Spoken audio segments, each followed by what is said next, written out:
Welcome back to Into the Fear. I am your host, Chainsaw Sammy. We are on part 2 of On the Road to East Coast Haunters Convention.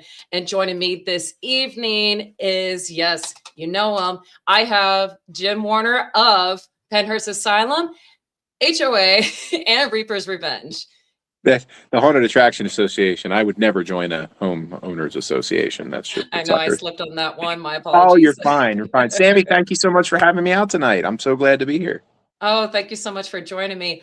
Oh my gosh, we're just days away from Friday night being back at the legendary Pennhurst. Oh my God, so excited. So I'm excited because as of midnight tonight, I no longer measure it in days. It's strictly hours. So we are hours away in just a few hours. So how awesome. So excited for that. Oh my gosh, just so Pennhurst is one of my top 3. And I've seen haunted attractions all over the United States and also the world.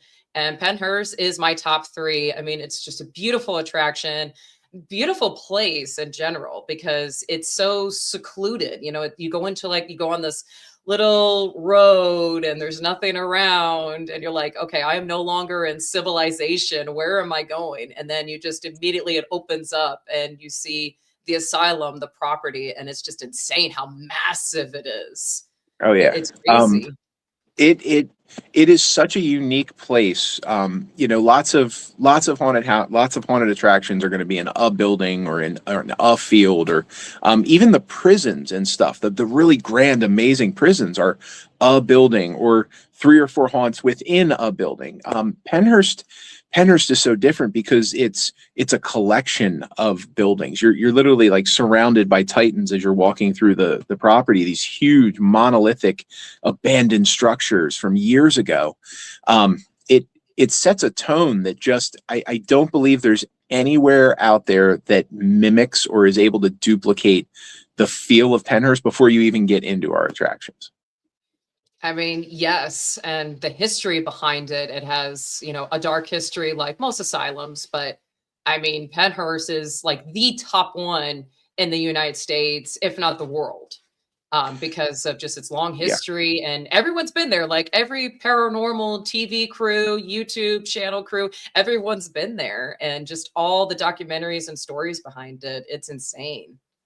It has a very long history, and it has a very real history that kind of hits you. I mean, it started as an institute. It was a school. It was a place for special needs kids to just get dropped off the face of the earth, and they were stored there for decades.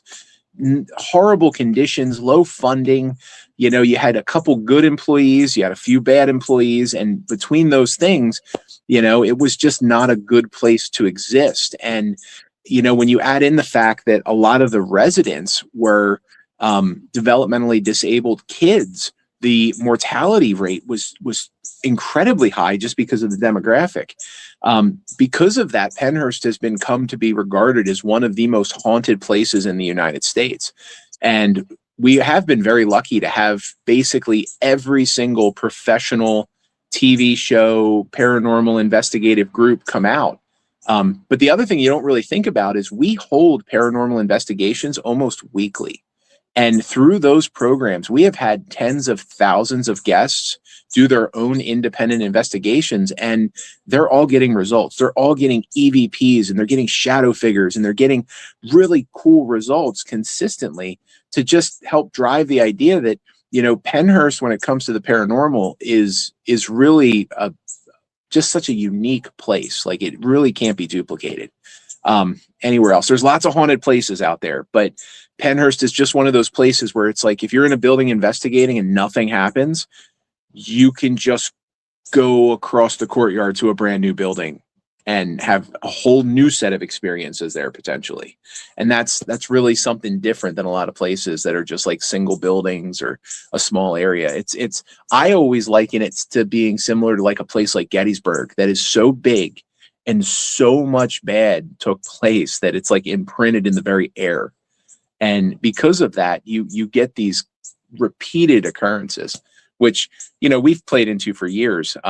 We always say that some of our best utility players in our haunts are the ghosts, because if I don't have an actor giving you a little poke. It might be a ghost grabbing your hair or touching your back. So it's, we've definitely play into it. The fear is real. That's our tagline. When I go inside Pennhurst for the first time, and I was also the first time when I went to both that and Reapers within the same first weekend. But Pennhurst, I was sick with the flu. So I was like, ugh. I had to suck it up. And I'm like, I really want to go to Pennhurst, but I'm sick as a dog, but I'm going to put a mask on and I'm going to suck it up. When I was going through, no matter how fuzzy my head was, I was just so blown away. The amount of detail your crew does there is insane. Not only just the costumes and makeup, and the actors are fantastic. It's so hard to tell what is part of the actual building's real structure through the maze and what part is the maze. What part is like real and what part is fake. What's later. Yeah. So we have been so blessed over the years because we're definitely a collaborative haunt. We are always okay with bringing in the best people possible. And we've been so blessed with different designers and builders and fabricators over the years, scenics, techs, you name it. Our current crew is very proud of the work that they're putting out. But the walls, just the walls of Pennhurst are already themed. They're already spooky. And then we build these fantastical rooms within them. And then within those rooms, we design them to just take you beyond the limits of reality. And that's all by choice. I mean, you'll see stuff walking through our asylum that you're like, that is so much bigger than I expected. That is so much over the top than I expected. And we do that by design because we always want to make sure that the story we put on in our attractions, we don't want anyone ever confusing it with the very real story of the history of our site, which is a very real, sad story. So when we're doing these attractions, we want to make sure that you're walking into Arkham Asylum instead of walking into an asylum. So everything is dialed up to 15 on a scale of 1 to 10. And that's just the way we have to do it. I mean, walking through your guys' audio, that is amplified. Like walls are shaking. I could feel the vibration within the floor. I mean, it's everything. Oh, yeah. Sound design was a major part of the immersion. Once again, we believe that it's total immersion. Total immersion requires lights, sound. It requires an actor crew that understands the assignment. And then, of course, it requires a pathway that makes sure that you don't know if you're coming or going, left or right. You're existing in this space. You start forgetting that you entered 10 minutes ago. You start losing track of time because that's the immersion. Yeah, so subwoofers everywhere, speakers everywhere, sound, light design to match each other. I mean, there's parts of the attraction you walk through and it's like there's lightning storms and thunderstorms happening outside. There's other areas where it sounds like the world is literally ending around you and you're in the middle of a nuclear meltdown. Like it really is, if you can feel the noise, it just takes away one more level of comfort that you might have in our space. And that's what we want to do. We want you to feel like, oh, this is way more real than I was expecting. So it's that idea that we're faking real to put on that once in a lifetime, show that you'll be talking about for years to come. And you guys have it. I mean, so many different companies have been out there, not only to do photo shoots, but videos, also production work. And I mean, you guys really buy from the best of the best too, because there's a lot of costumes. And I want to get into talking about that. There's a lot of costumes that I recognize that are out there. And one of them is Macabre Intentions, which is a lot of your iconic characters now in Pennhurst. So we fell in love with Joe very early. At Transworld, of course, Joe came out, and we literally lovingly call him Mr. Macabre. That is I as an emissary of the Haunted Attraction Association, I go over, shake his hand, and say, "Hi, Mr. Macabre." But we have just such a wonderful relationship with him, and over the years, we've been able to parlay that into not just one or two, but he's made custom to fit to the Pennhurst feel and look. multiple costumes. So it's not just one or two. And he actually is working on, I believe that we have some stuff lined up for this coming season with some unique new products from Joe. So we're excited, but we're gonna be able to show those off this coming season. They won't be ready for East Coast, but this coming season. Very excited. So let's take a look at the famous twins. These are my favorites right here. They are so fun. Oh yeah, the twins. The twins are absolutely some of our favorite costumes. Once again, this is a team act, and Pennhurst does thrive on team and group scaring. We believe very heavily in the idea of distraction and attack and playing with our customers. But the twins exist within our tunnel attraction. So a little spoiler there, you may or may not find them down there. But the utilization of this, because they're attached to each other, they can only go so far apart. So it requires a lot of coordination on their part. But when you see them, the place we have them, it really is they come out of nowhere, and you're like, whoa, because they just appear, and then they have the ability to just disappear. It feels like almost right in front of you. So a very, very cool ensemble that our actors have turned into something quite terrifying. They are. When you see them come out of the dark and shadows, it's terrifying. And then you're like, can they even see? Are they even like the jury's alert? still out? I feel they use some sort of echolocation, I believe. Yeah. They've evolved. They've evolved to wear those costumes. They feed off of their energy. That's how they know where each other is. That's how they're doing it. Yep. I think they can talk through the one tube. The one tube connects them together like two cans on a string. So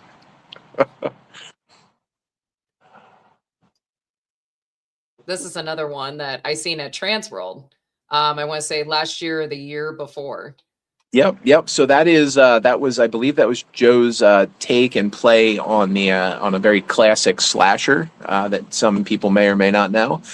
We utilize it in almost it's like a stranger costume where this character just appears and disappears out of nowhere, like this undead mystery solver, if you will, just going and in and out real quick. But once again, it's such a dynamic look with the hat and the flowing coat. You'll see this character, walking at high speed because they never run, but they walk, and the way they move very fast. And you'll see them moving on our catwalks, and their profile is just absolutely like draws you in because it's such a unique profile. And out on our catwalks, we have lighting and we have unique areas that you'll be shadowed or casted so you can kind of get a silhouette. And when you see this character moving around, they are one of our characters that exists within an attraction, but they're allowed to go outside. So this is something that you might see floating around. Absolutely. And then this shot is probably one of my favorite photos ever taken for Pennhurst. Yeah. It just immediately speaks Asylum. It speaks Pennhurst. And this room is one of my favorite rooms too, because this just brings back some trauma for me. Even though I work in a hospital, I'm terrified of hospitals. Yeah. Well, and it's got the classic lights. It's got the angulated structure, the circle in the room. It takes you out. It almost instantly takes you out of your comfort zone because there's nothing in there that is comfortable and normal for you. You don't walk into a room and you see corners and doors and, a flow path. Like there's none of that. This is a circle. And you're like, now what? And you happen to be in a circle that is made out to be a very convincing surgical suite. And it's modeled after the old time we're watching you from above style surgical suites. You can see the partitions. They almost look like you can imagine people sitting up there looking down at you. So it's definitely borrowed from very real historical designs, but then placed into Pennhurst, and you're just like, whoa, this is a bit much. I came from this decrepit old hallway, and now this is in front of me. Like, whoa, where did this come from? And there's a lot of those experiences, which is one of the cool things about walking through our attractions is, if you've never been through before, you have no idea what comes next. Like there is no planning, well, they did this, so that should be next. No, that's not how this works.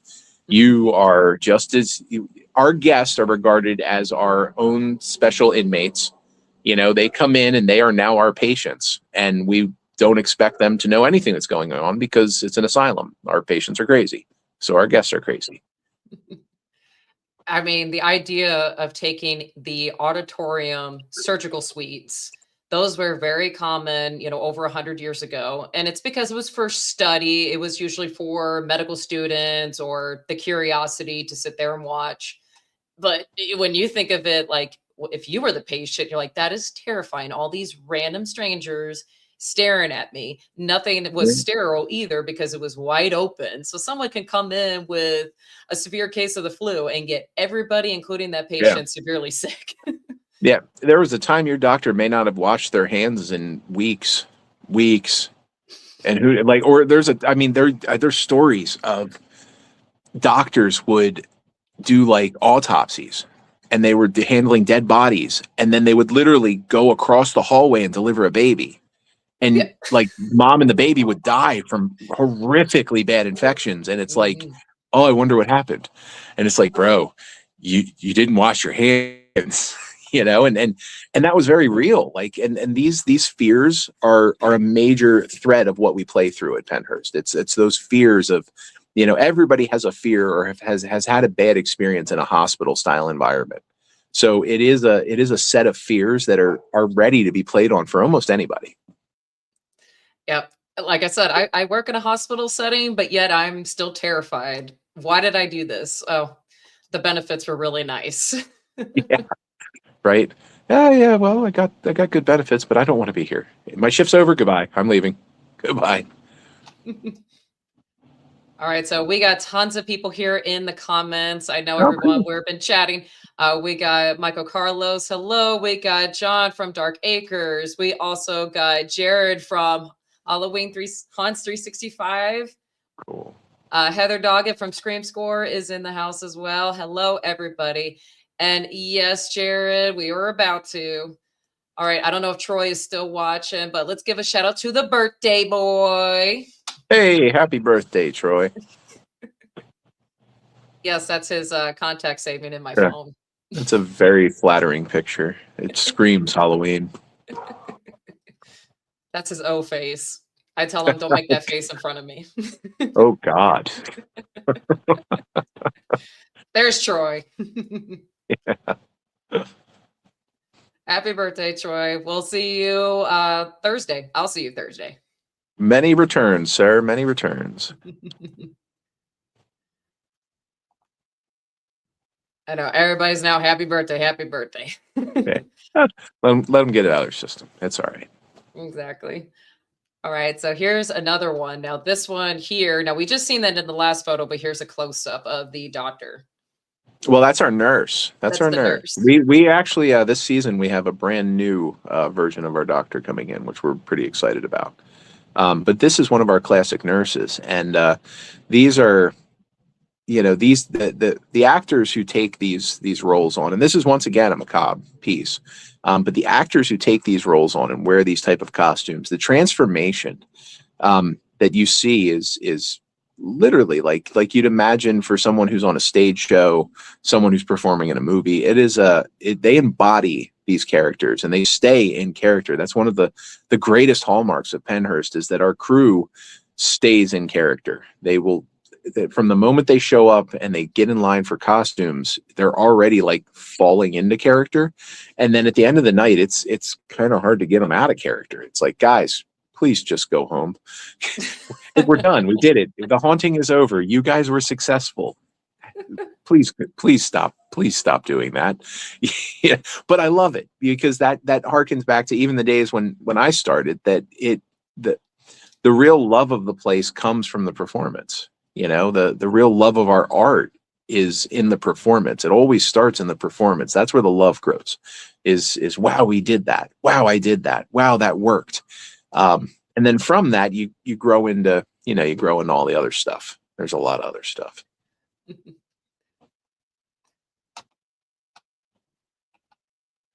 Yep. That's Sleeper. That's one of our actors. He's been with us almost since the beginning of Pennhurst back in 2010. I think Leaper started year 2 or 3. He is a consummate professional, one of our most theatrical actors. He has brought more custom characters to the table than probably any other single actor that we have.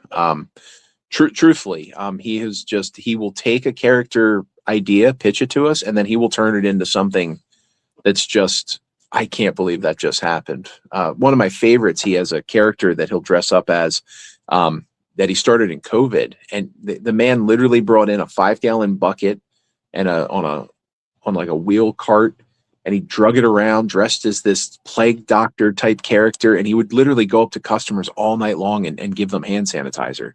But it was terrifying what he was doing. Like, it was like he'd walk up and he just whispers sanitize, and people are like, what? And then he'd be like, give me your hands, I'm gonna sanitize you. They're like, what?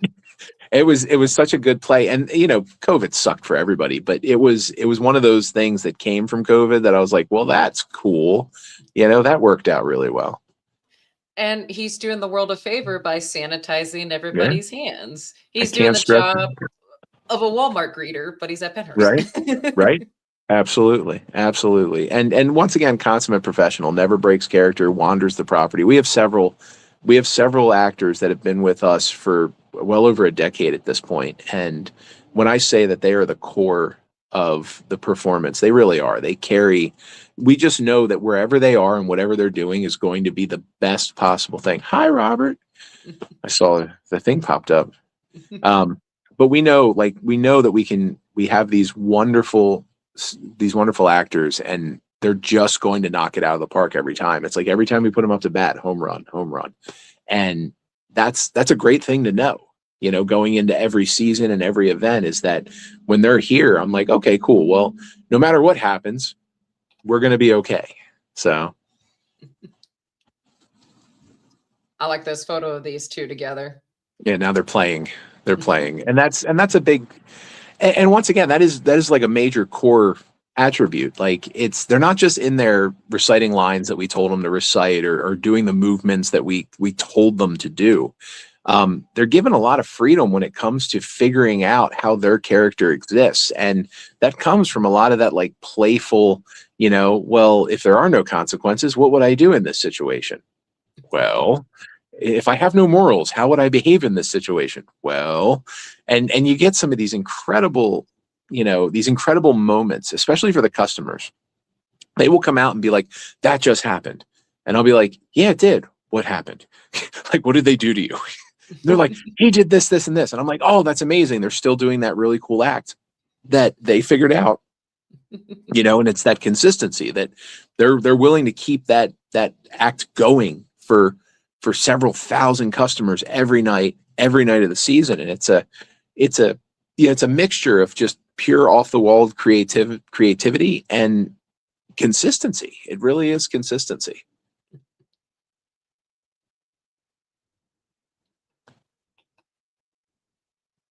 Oh, that's one of our, that's actually an inside shot of our, I don't want to say, we're going to call it the weirder things room. Yes. Yes. The weird things. It's the weird things room. But once again, they may or may not have borrowed the Pennhurst moniker for their own means. So we may or may not have borrowed some of their monikers for our means. Who knows? We'll see. But once again, we play off of things that kind of make sense. And as you move into this area, you're like, oh, well, that makes sense because Pennhurst was mentioned and shown. They mocked us up and they mentioned us in their show. So why wouldn't we put a little homage to somebody who gave us a little shout out? It blew me away when we came down because I did not know that you guys did all this. And then when we walked down and seen that, I was like, wow.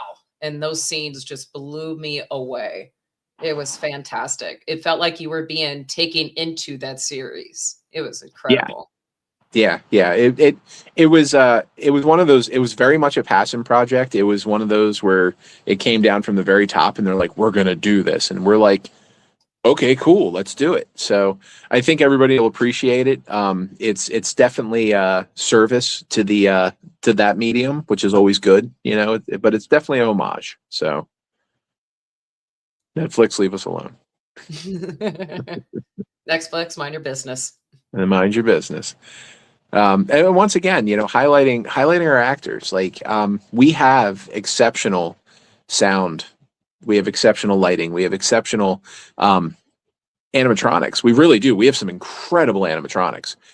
But our actors have always been our core, and it's our model to make sure that they are, you know, happy in their space, but they understand their space.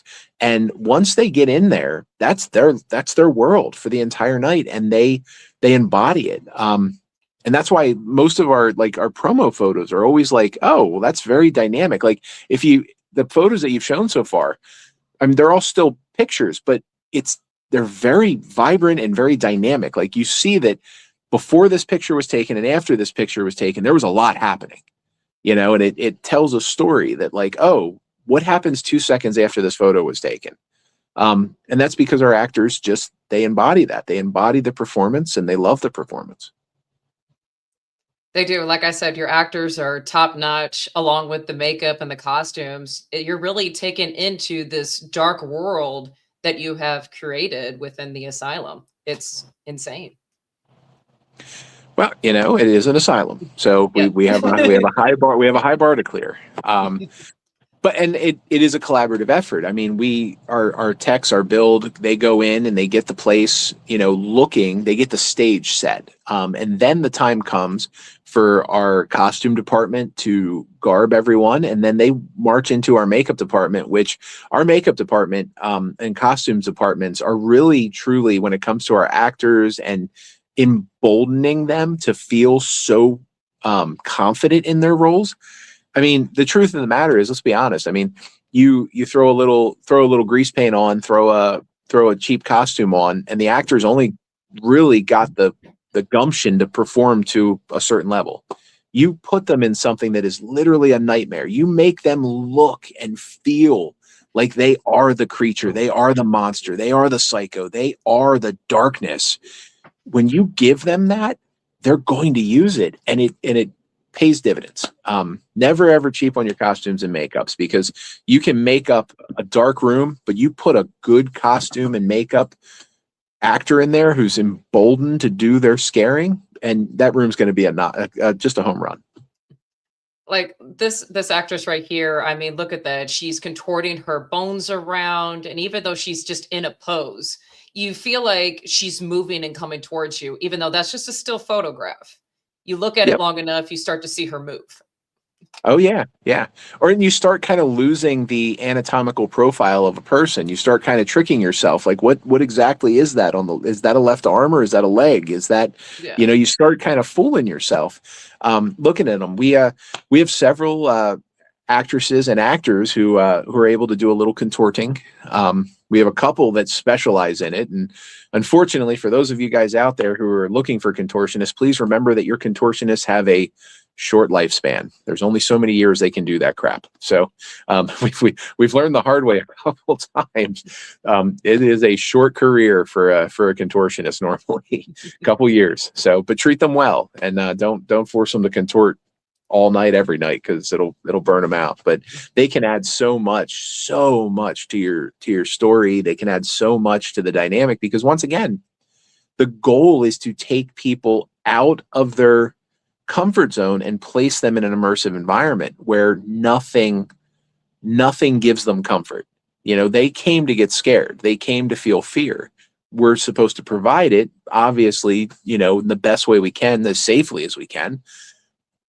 But at the same time, it's like, what are these extra little things we can do to make people forget that they're walking through a haunted house that they bought a ticket for, and start thinking that they're actually walking through an abandoned building, and this is somebody who's a little bit more than just a showman. And that's definitely what Pennhurst is. Going out there from both during the day. So the last time you guys were open for East Coast, we went there during the daytime. And even with it during the day, bright, sunny, not a cloud in the sky, It was a beautiful day. It just felt so eerie, though. So even though it's beautiful, the grass is green, it's sunny, the birds are chirping, you still get that eerie, scary feeling without it even being dark. And then, of course, once you go inside, it's like you're taken into the whole other world. But Pennhurst is the only one that truly has that. For as soon as you get on that small little stretch of road and you go down and you're on the way to Pennhurst, you're immediately brought into that world. Well, and something that's so special for us this year is you guys are arriving. East Coast is arriving at sunset, Yes. which is how our guests arrive during the fall season. And when I say that we are prepping our staff, our show to be on par, if not maybe even a little bit better, because we're always shooting our best shot. But we're pushing ourselves to produce a show for you guys that is on par with our October show. Full crew, fully staffed, everything on, everything running. And that was really our goal. We want the industry to say, you know what? I went to Pennhurst and wow, Pennhurst at night is wow. So it's nice to invite you guys out at night because it doesn't let up. You guys are going to walk around and be like, it's dark and I feel like things are watching me. And that's just the way it is, The first time going there at night, yeah, it was immediately spooky and scary. I'm like, this place is scary. Oh yeah. Well, and I come back to this, and I know I don't want to discredit the incredible work and the incredible vision of so many people who have worked so hard on our attractions. But the truth of the matter in my heart is if you took all the Halloween out, all of it, and you walk through there at night, it's still one of the most scary places on the planet. And that's the truth. As somebody who has been there day and night for years and years and years and years, I'm here to tell you that even the empty buildings are pretty damn terrifying at night at Pennhurst. Like they just have a feel. You feel like you're being watched. You'll see stuff. You'll hear stuff. It's just like, oh, the place is scary. And then we made it into a haunted attraction. So it's like, cool. They're terrifying during the day. You drive by them and they're just dark. Yep. Completely dark. And again, it'd be bright, sunny, sun shining through, and you just see these buildings and not all of them are boarded up. They'll be open, but yet they're super dark. And you're like, that's scary. That's eerie. Yeah. So some of the buildings are still partially open. Some of the buildings are actually secured, but are made the way we secured them. They look like they're still open.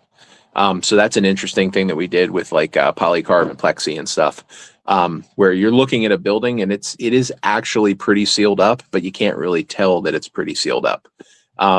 Smart. All of our buildings are locked off ground level. Like you can't get in any of our buildings ground level, which is by design because people still love to wander into Pennhurst, and every day we have to remind somebody that, hey, we sell tickets. That's how you come here now. Yes. So please leave. No please urban leave. exploring.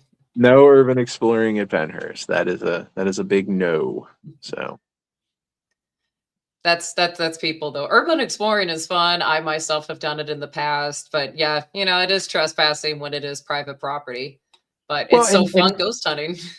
If if Pennhurst was still basically an abandoned site, I wouldn't care because I wouldn't care. I mean, I'll even be honest, back in the 90s, I broke into Pennhurst as a kid. You know what I mean? I went and hung out at Pennhurst and may or may not have, drank entirely too much and hung out in the buildings. That was reality. So I understand the appeal and stuff behind it, but that's why, we lock a building down and people are like, oh, I just wanted to check the place out. It's like, all right, cool. Come back on Saturday. We have history tours. Come back on Saturday night and do a ghost hunt, and really, really explore the whole place. Or better yet, come back in October. Come see us when we're putting on one of the best shows in the area. Yes. And I got some more photos here. I'm not even sure which one is that. That's one more of our nurses, one of our slasher nurses. Once again, and I'm pretty sure most of these are probably Rogues Hollow. Is my guess. He does majority of them were, yeah. He does so much of our promo work, and he really does bring our sets alive. Chris brings everything to life.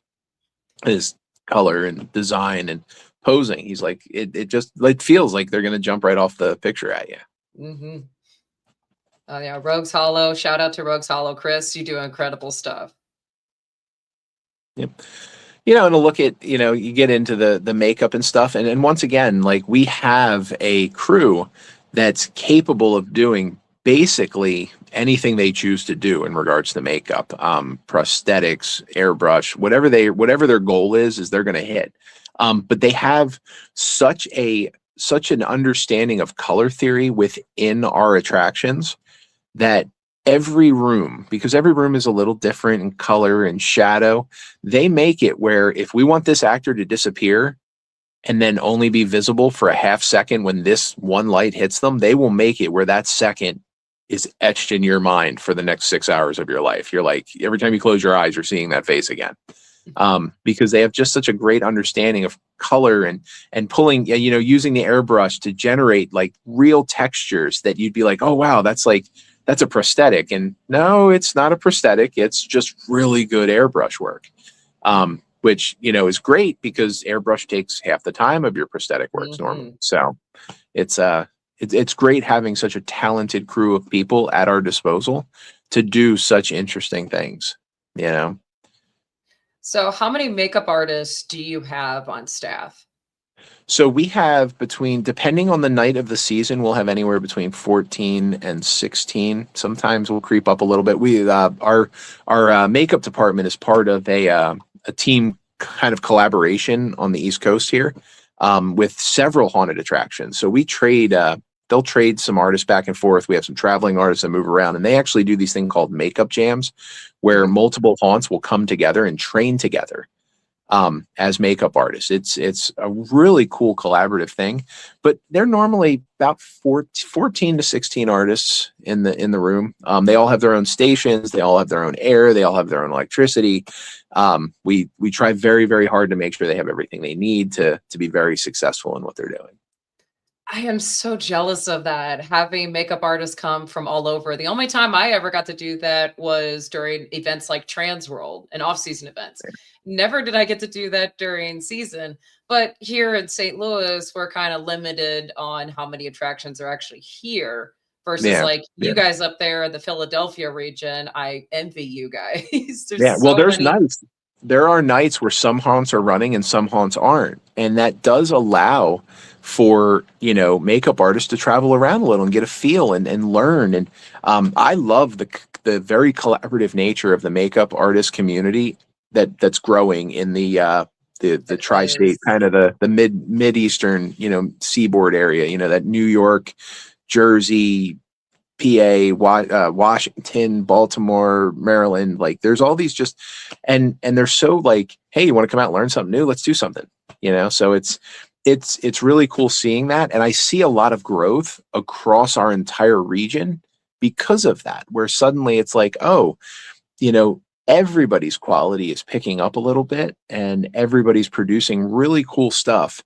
And I mean, that's the name of the game. You have to remember at the end of the day, our customers, haunt customers, how rare it is for a haunt customer to go to one haunted house a season and that's it. Like that is a very rare event. They go to a couple different haunted houses, and you got to remember that it only takes one real bad experience for them to be like, yeah, I don't want to do this anymore. I'll just go to the movies or to the sports ball game or whatever else happens in October that I don't know about. But if we're all putting forth our best effort, then that benefits all of us, because then people are like, oh, I'm going to check out this one next time. Oh, that was great. You know what? We weren't planning on going to another one this weekend, but let's go to another one because that was so cool. Let's try something new. And I truly believe that's our market. That's our market. We have customers that if we blow their socks off, every haunt around us is going to benefit from that. And that's amazing.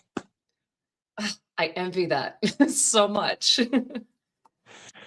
I know that's not the same everywhere. I know that, but I kind of wish it was. I really feel that there's no area that wouldn't benefit from that kind of mutual respect, collaboration, and support. I mean, we're really lucky here in PA. We have 13 haunts, which is the biggest haunts in our area are all part of the same marketing team. They benefit from each other, and it helps them. Like it genuinely helps them out, which is, at the end of the day, if we're all working towards a common goal and producing great stuff, we don't have to be upset that somebody else is doing well because we're doing well. So it doesn't matter, And that's what I love to hear. That's what I love to hear is haunts working together. There's no there's no problem having a friendly competition, but when you benefit from each other, all to reach your one goal that you all have in common, that's amazing. And I Yeah. love to hear it. And it just takes a little bit of, just put out your best. You know what I mean? Take the high road. Do good in all things. These simple little ideas of just do good in all things. It's not the worst thing in the world to work with somebody else. And it can pay major dividends. And there's the other side of that coin.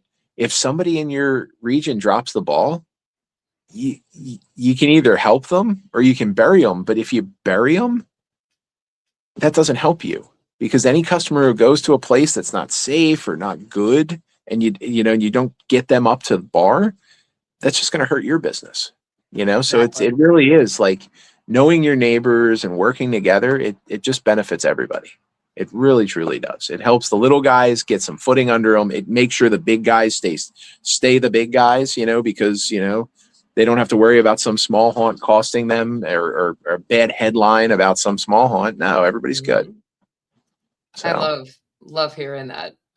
So from the makeup crew to the behind the scenes, your build crew, from your carpenters, your welders, your painters, and all of that in between, how many do you have on your team? So total team Pennhurst is just over, during season, we're just over, I think, 180 to 200 staff members. Between our build crew and like our operational staff, we're probably at 35 altogether when you add the entire makeup crew and you add the leadership teams, because we have leadership teams for all our different divisions. So you'll have a leadership team for the event staff. You'll have a leadership team for merch. You'll have a leadership team for each one of the attractions. We do that to make sure that no one ever loses sight of what's important, and that's what's in front of them. So by compartmentalizing the way we do and just having, people like me watching it all over top, everybody can focus on what's best for them. And then I balance it all out and everybody's happy. So far, so good. All right, so let's get into your off-season events, because Pennhurst is not just open for Halloween. You guys also have multiple off-season events. Yes, Everything we do. from conventions, car shows. I've seen some stuff where you guys have car shows. Also, you've had concerts there. I did see the video from Motionless in White, their concert that they had there a couple years ago. Yeah, That was really cool. the dead stream. Yeah. So we do a lot off season. We're always doing something. We currently, in the month of May, it's coming up. You're going to show photos, tours at Pennhurst. We do history tours almost every Saturday. We do public paranormal tours most Saturday evenings. We'll rent the site out to a ghost hunting team. There's the dogs. Let the dogs bark. We'll rent the site out to like paranormal investigation teams, and then we do movie rentals where movie production shoots will come in, where commercial shoots will come in. We get a lot of music videos. In fact, we just had Anthrax was on site just like 2 or 3 months ago shooting a music video for them, which was really cool. Wow. But then we also do some pretty big stuff too. Pennhurst Paracon is actually the largest paranormal convention in the country. We have over 200 vendors. We have almost 36 celebrity guests coming and that are featured, and we expect thousands and thousands of guests to kind of descend on our property for that event. That's a big thing for us, and it's a lot of work, but it's very rewarding. And it's a different. I'll say there's a lot of crossover between haunt and paranormal, but it is very much a different crowd. It's Yes. they're very passionate about the ghosts and the paranormal, and we of course we have that, so let's put it out there for people so they can see it, and be involved with it. And then, like you said, we have car shows. Our car shows are done for charity. So 100% of the revenue we make from our car shows is always donated to area charities that we support. And they're really cool because it's, they can come in with their cars, and if you buy a VIP ticket, you get to take a really cool photo in front of admin with your car. So it's like a once in a lifetime, like, because we don't let people do that normally. So it's like, look, you can take your picture right in front of the admin building. So that's another really, really cool event that we do. And then there's the haunt events. We have last year was our first Christmas event, which was just to quote a dear friend of mine, it was a hoot. It was a hoot. We took all of the Christmas tropes, we took all of the Christmas themes, and we just corrupted them, every last one of them. We had in our speakeasy, we had a mall Santa, drunk mall Santa, just posing for photos with people, begging for change. We just took all of those classic Christmas ideas and we thought about like, well, how can we mess that up? And it worked. It worked so well. The customers just absolutely loved it.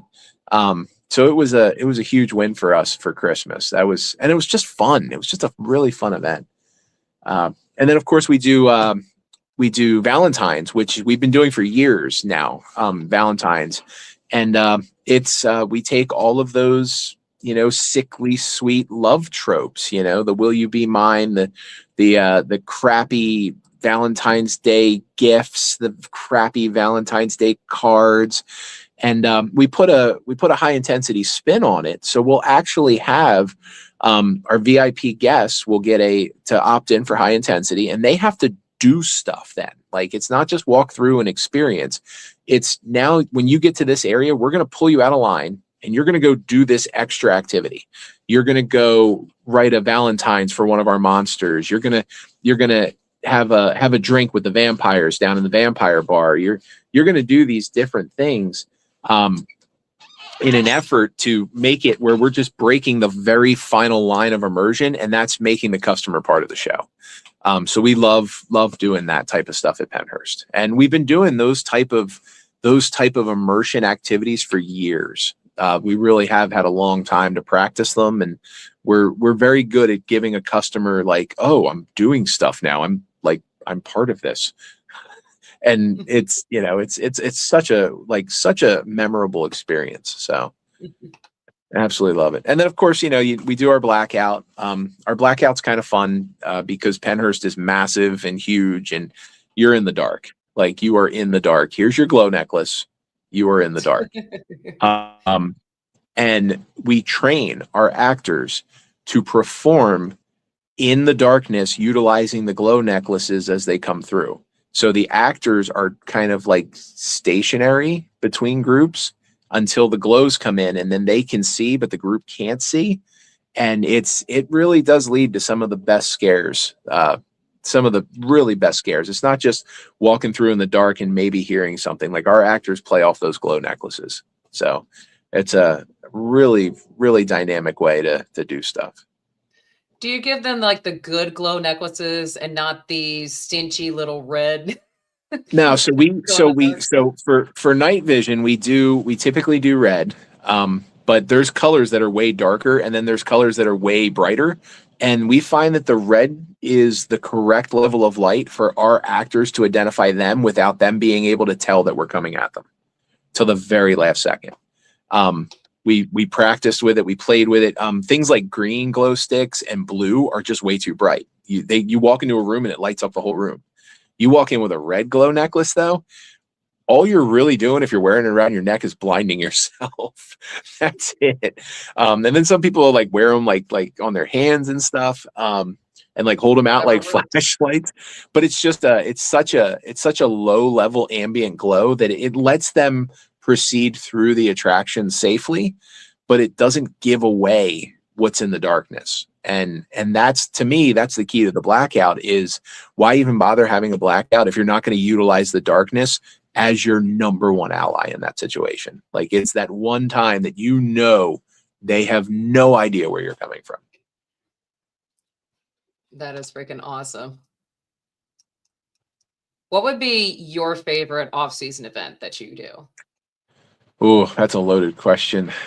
So we've done a lot of past events that I'm very, very fond of that we don't do anymore. But currently, if I had to pick the off-season event that I like the most, Christmas. This past Christmas was so much fun.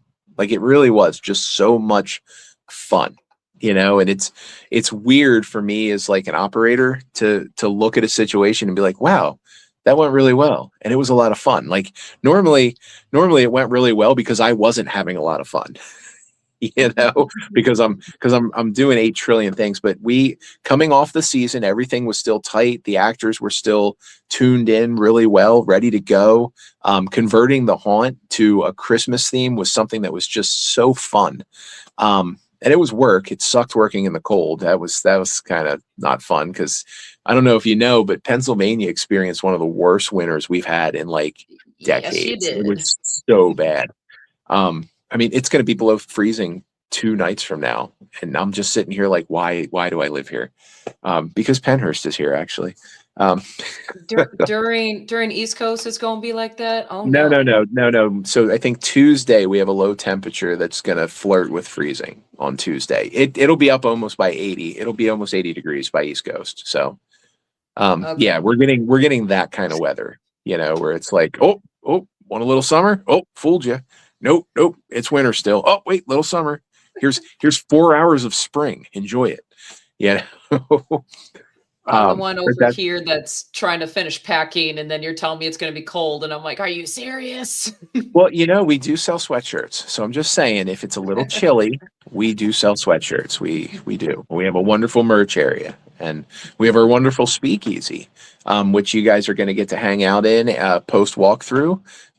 Let's not forget that for the first time ever in its existence, Pennhurst is going to do a lights on walkthrough after all the customers, after everybody goes through and experiences the show. We are going to turn on our Asylum and let people see it, you know, in the light, which we've never done. So that's a big deal for us. We're excited for that. And you know, we're having speakeasy with music and camaraderie, Yep. some drinks. We have a wonderful bar service that comes in. So you guys are going to be able to order up some great drinks, probably a little snacks. And then once everybody's done doing their walkthrough for the main haunt, I was actually going to open up the basement of the Devon building, which is where our speakeasy is. Contains one of the most haunted locations on property. It's called Candyland in the Playground. Yes, I know And I about was Candyland. going to send down one of my ghost hunters and with some equipment, and then let you guys have the ability to kind of wander down there and check the place out a little bit. So whether you want to do the lights on So walkthrough, whether you want to go visit our makeup and costume department, we're going to be an open book for you guys, and we are so excited to just show what we do, you know. Jim, I'm So so excited because I lots of want to fun do it stuff. all. I want to do it all.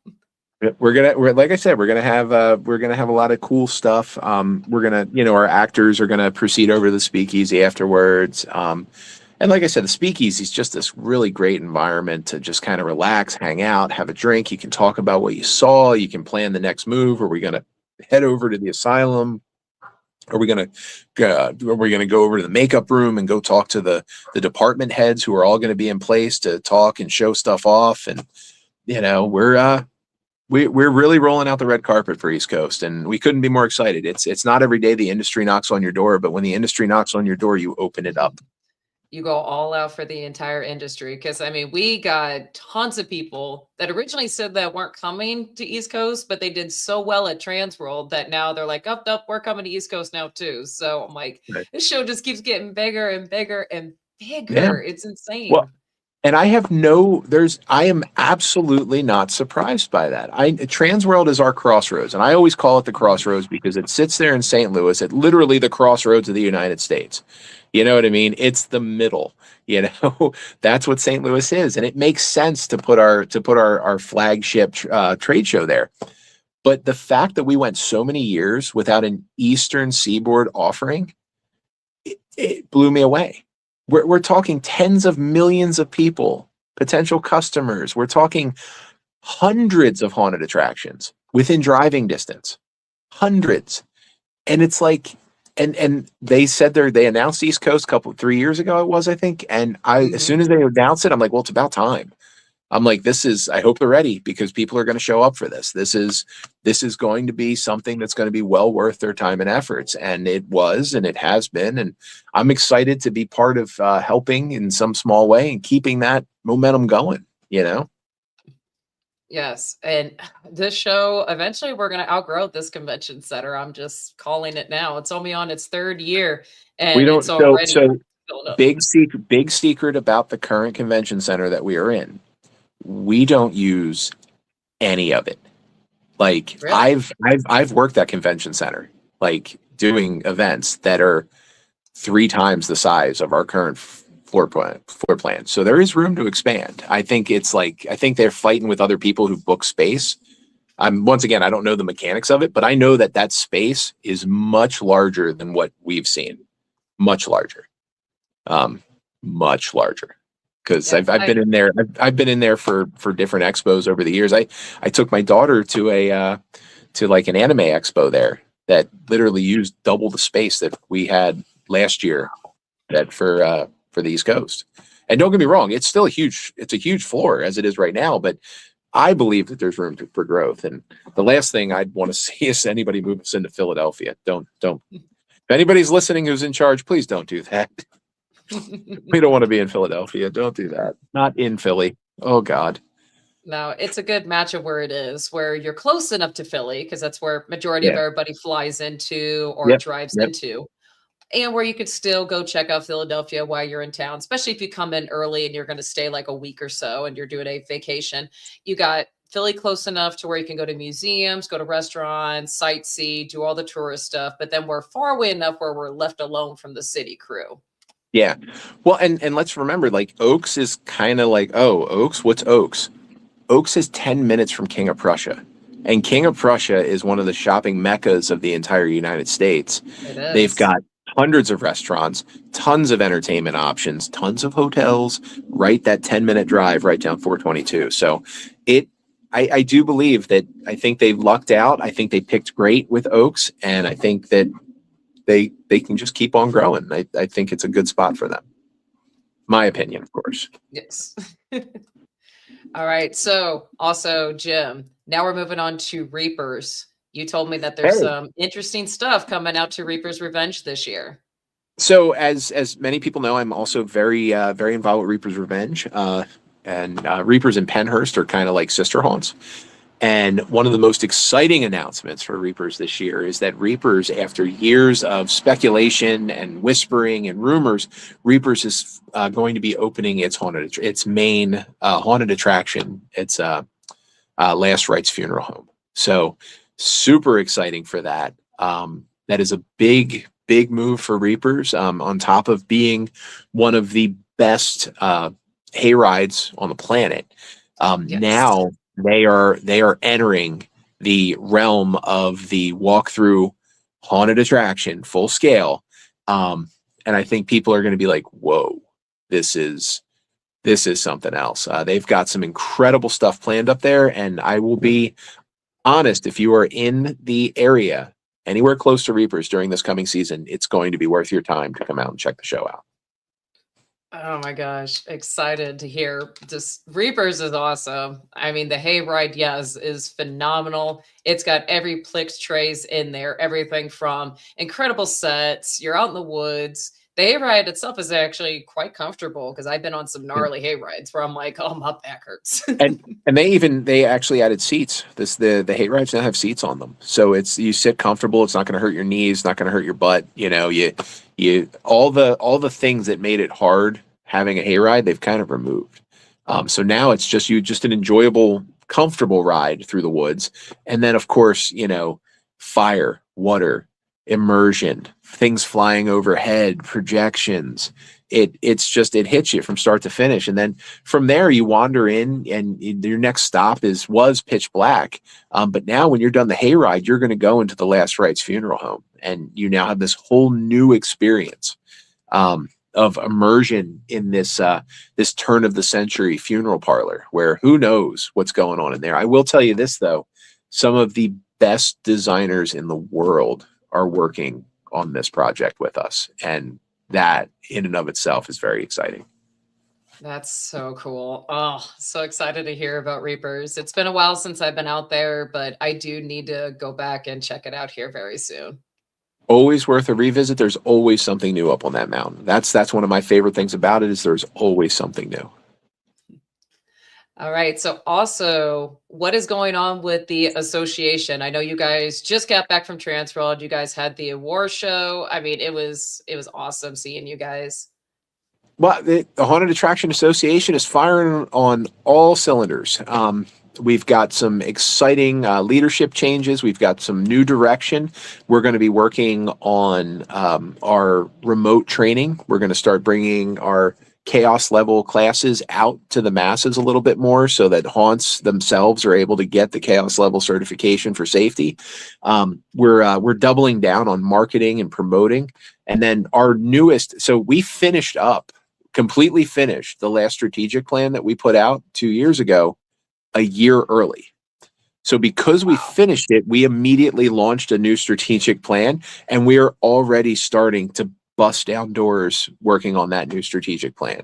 And a great group of people. Once again, you don't ever lose sight that the entire board is volunteer.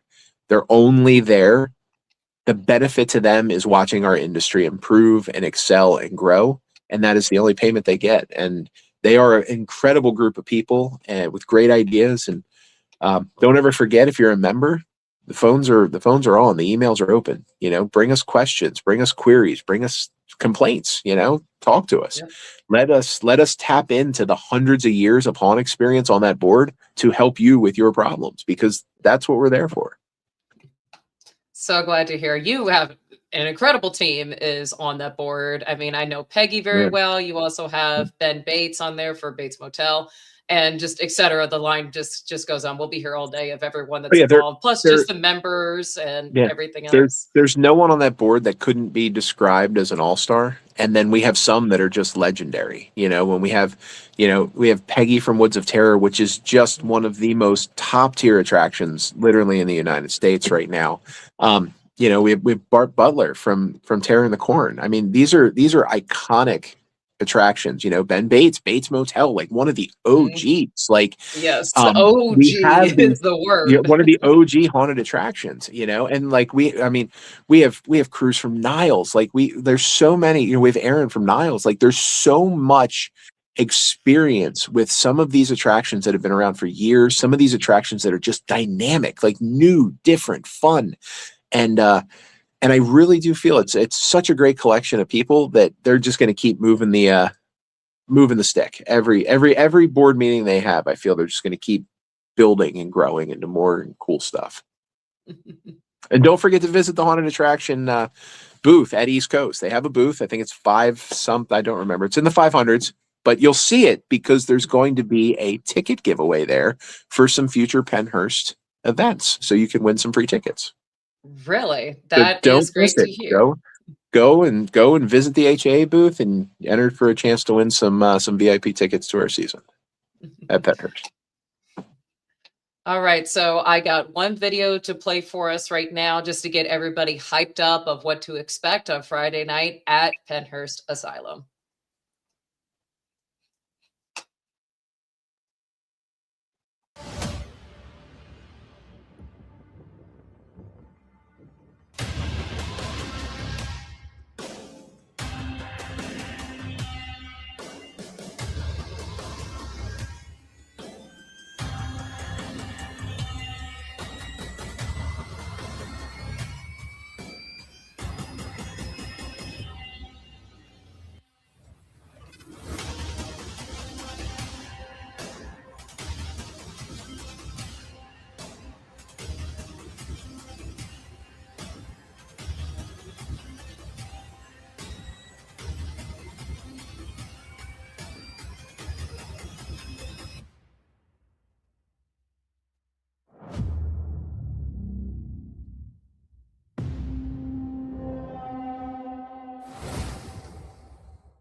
That just gets you right in the mood and ready to go through. Shout out to Rogues Hollow. That was an incredible video. Oh my gosh, so excited. Well, you saw that. Now you got to see it to believe it. So please get your tickets. Come out this Friday. You got to see it. Otherwise, you got to wait till October. Who wants to do that? Or September. We open in September.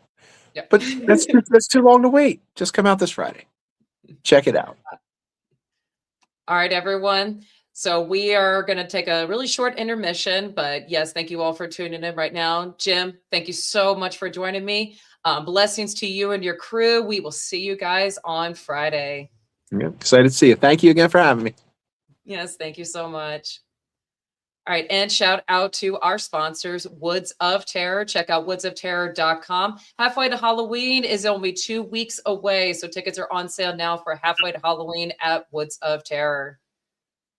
All right, also, Woods of Terror does have 2 booths at East Coast Haunters Convention. Check out Woods of Terror FX and Let's Scare Cancer. Yes, guys, we are on the road to East Coast Haunters Convention. Also, here comes our second guest for today. Joining me is Todd from His and Hearses. Todd, how are you doing? I'm fine, Sammy. How are you? I am good. Oh, so good to see you. Oh, so excited. Oh, I got the jitters, man, because I'm ready. I'm ready for East Coast Haunters. Like, ready to go.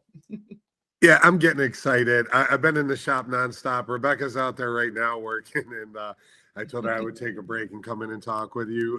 But we've been carving. She's been painting lanterns like crazy, and just excited. Getting ready. Natalie and her are doing a makeup demo to cover for Bloody Mary to help out with something. And yeah, we just got lots of stuff going on. I got a seminar on Saturday. It's crazy. Yes. Too much. Right? Too much. I know, sir. You have been busy. I seen that all of a sudden you're doing a seminar. So is Rebecca. I mean, you guys are hustling, and get it. Trying, definitely. It's fun after Trans World. We all start getting busy. It's like, wow, East Coast, literally right there. I feel like we haven't had a breath yet, but it's cool. It's cool. At least I didn't have to empty the box truck a bunch. I just kept putting stuff in it. Right? Oh no, I know. It just literally they were back to back, and then we got MHC, and then when you got Texas Haunters, and then it goes right into freaking haunt season. I mean, it's crazy. It's just back to back shows this year for 2026. It's insane. Well, I was listening to you and Jim before I came on, and as he was talking about East Coast, I think it's so important, really, what he said about it has been a long time since we've had that on the Eastern Coast. And those of us that go back to like National Haunter Convention there, I met some dear friends there over the years, and I miss that show being there on the coast. And when they approached all of the haunts in there, especially the 13 haunts, and said, "Hey, how can we make this good for you guys?" We were all like, "Boom, let's do this." And it's a great show. Yes, I mean, and East Coast just keeps growing and growing. I know I can't stop saying it, but it's true. We're going to be wound up taking up that entire convention center here pretty soon. Yeah, absolutely. I mean, it's it's a great show. That's all I can say. I mean, it was a no-brainer to go there and work with the crew, and just one, it's fun to always go there and speak. And I've done some really cool things with Jim from Pennhurst, and we've all talked there sometimes together about how the different haunts in that region have worked together. Much like I was saying with 13 haunts, all of us don't. It's never a competition. It's always like, hey, how can we really push the needle for the industry? And that's what I love about it. Yeah. I mean, I'm jealous of you guys up there in Pennsylvania alone, not just in Philadelphia, but also up there in Pittsburgh. This past Terror Tours, I went up there and discovered the haunts up there in Pittsburgh. And I'm like, this entire state on both sides just have some crazy, not only immersed, but ginormous and well-detailed. It's crazy with all the haunted attractions you guys got all shoved up there in that state. Well, I moved out of Pennsylvania for a reason, because I wanted to move to a state that had no haunted attractions. So I moved to Michigan, and I didn't think there were any here, but there are. There are. I was about to say, I'm like, Yeah. there are. And at this time, I'd like to thank our sponsors, Froggy's Fog. Thank you. No, I'm sorry. Eddie, I love you. Woods of Terror, baby. But Yes. I have a Froggy's Fog cup in my hand. They're all over the house here. I swear, everywhere. They are too. Tater just when they want to leave, they're just throwing us boxes. I'm gonna take these cups, and then they end up at the next show with us, and we just hand them out nonstop. Great marketing. Right? Can you imagine the company that makes those cups? Like they strictly just make Froggy's cups. That's all that company does. They're supposed to make cups for other companies, but they strictly have like a warehouse, a Yeah. factory just strictly making Froggy's cups because there's Yes. everybody has a Froggy's cup. Absolutely. There's no doubt about it. I have at least 20, I think. I don't know. It's close to that. My mom has a few at her house. I gave my dad a few, some other relatives, some Froggy's cups. I'm like, here, just take these. I have so many. Just take them, please. I I use them literally for know. everything. I know there's a cabinet right up over there that's got stacks of them in them, and they just never seem to go anywhere. The stack never goes down. I'm like, Tater, what is going on, man? Why you keep sending me cups? Again, great marketing. You can't buy fog from anybody else. I mean, No. come on. I mean, there you Froggy's. go. They're doing it right. I got 3 machines from them myself, so and I don't even own a haunted house. They sold me fog machines and I don't even own a haunted house. But I was like, well, I could just use them to scream at my neighbors or just because I want fog in my house. I don't know. Well, I don't own a haunted house anymore either. You know, I'm a home haunter, believe it or not. Yes. But I as love a it. home haunter, you need a fog machine. You know, you need it to give it the eminence and to make your house feel spooky. Well, I just like to walk around and have the fog follow me, and and then I play with my lights, and well, I don't really do that. It sounds pretty spooky, but honestly, all jokes aside, since I moved out here, I actually have enjoyed like home haunting on the level that I'm practicing things. I'm excited about haunting on a different level. When I moved out here to what we call His and Hearse Haunted Farms, I just started kind of playing with things that I wanted to play with again. After you move from a large haunt like Reapers, and Rebecca and I decided to get this farm and put our family together here. It really kind of makes you think, what do you want to do? What's haunting to you? Especially when you're 51 years old, you're like, what am I going to do in the second half of my haunting career? I don't know. I found like a new lease on it. I enjoy it. I tell people I'm like excited about watching videos again. It's weird stuff. It's cool, I don't know. So out there on the farm, tell me just a little bit about it. Everything that you have out there. I know you guys have like a greenhouse, and then you bought a not a new hearse, but you bought a hearse, bought all kinds of goodies out there. Yeah, actually, we do have a hearse. I'll tell you about that. It was from my original haunted house. Years ago, it was bought for Haunted Halls of Horror in Binghamton, New York, the charity haunt I first built before I was with Reapers. And her name was Christine, and we bought that hearse for the Haunted Halls. And I was able to get it back. And then Natalie wanted it, so we gave it to Natalie. She wanted it as her first car. I was like, cool. Good idea. Yes. So she's got it, and they're driving that now. That's her vehicle, and Reapers is an amazing attraction. I tell you what, I'm so excited to see them open that the last rites. I'm telling you, I mean, obviously, I was involved in the beginning with with just developing all the rooms and everything, and Jen and Kelly's idea with that was their idea was to make it a funeral parlor. And I can remember each room like going through, so I can't wait to see when they actually have a video put out of it. It's going to be awesome. So I'm so excited because I've been on, watching you guys get the little goodies here and there, all the different people that have been out there and have been involved. Ryan is even giving me like little goodies about it. And I'm like, I can't wait to see it open. I don't, honestly, I don't even get a lot. I get little snippets. I kind of, ever since I moved out here, I kind of wanted to start like a new, I really had a lot of work to do with like, Eddie being one. Eddie has kept me busy this year because, with Legendary coming up, we've got a lot of goals and we're going to hit them. It's exciting to see what we're doing. Really, I had a new brand to build when I moved out here, so I've been really hyper focused. And then when I heard that Reapers was actually going to get the attraction open this year, I was like, there we go.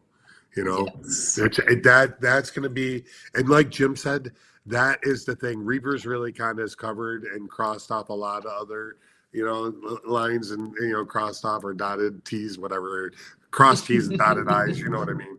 But Yes. never really had an indoor attraction haunted house like that, per se, that was like that level. And now the Last Rites Funeral Parlor is going to be that. So I'm excited for all my friends and family that are still there.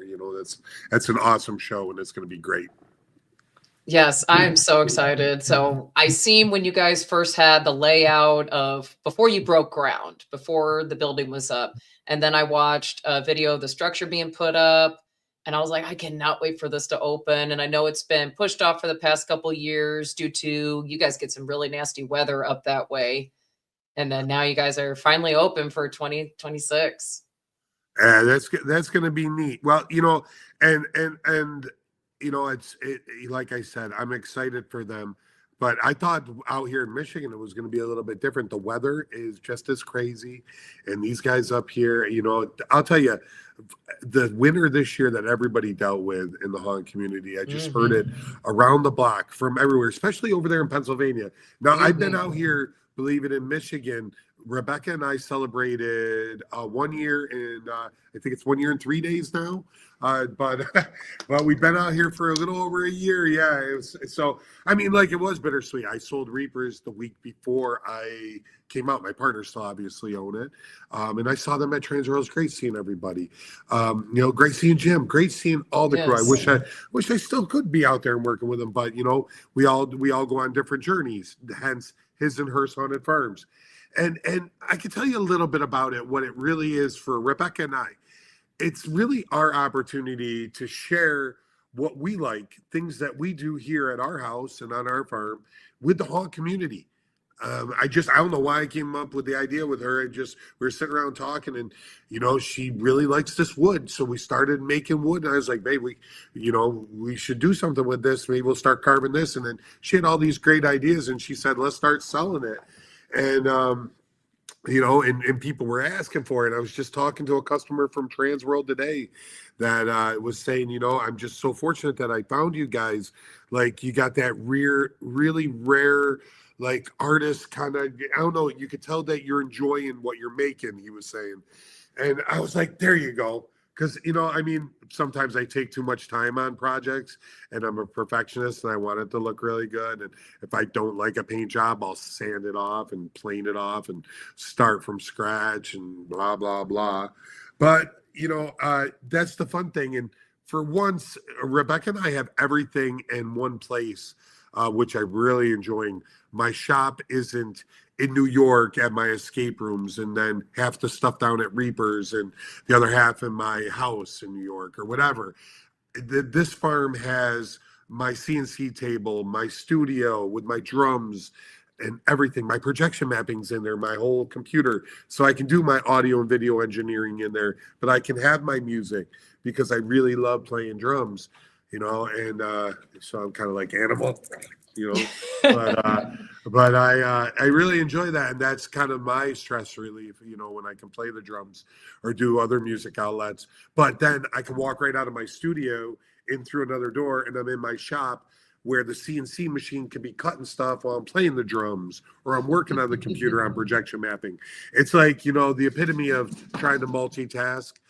Because I just, I'm only one person, and I'm like, I got to keep myself busy, and Rebecca's over there doing the same thing. She's got lanterns hanging with creepy cloth and latex and all kinds of stuff going on. Yeah, there's everything she does is custom paint job.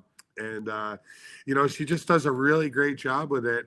And she's either painting those or she's doing the custom ones with the latex and all the stuff added to it. Yeah, there's a couple of them on the sides there compared to just the ones that she does with the painting and distressing in the center.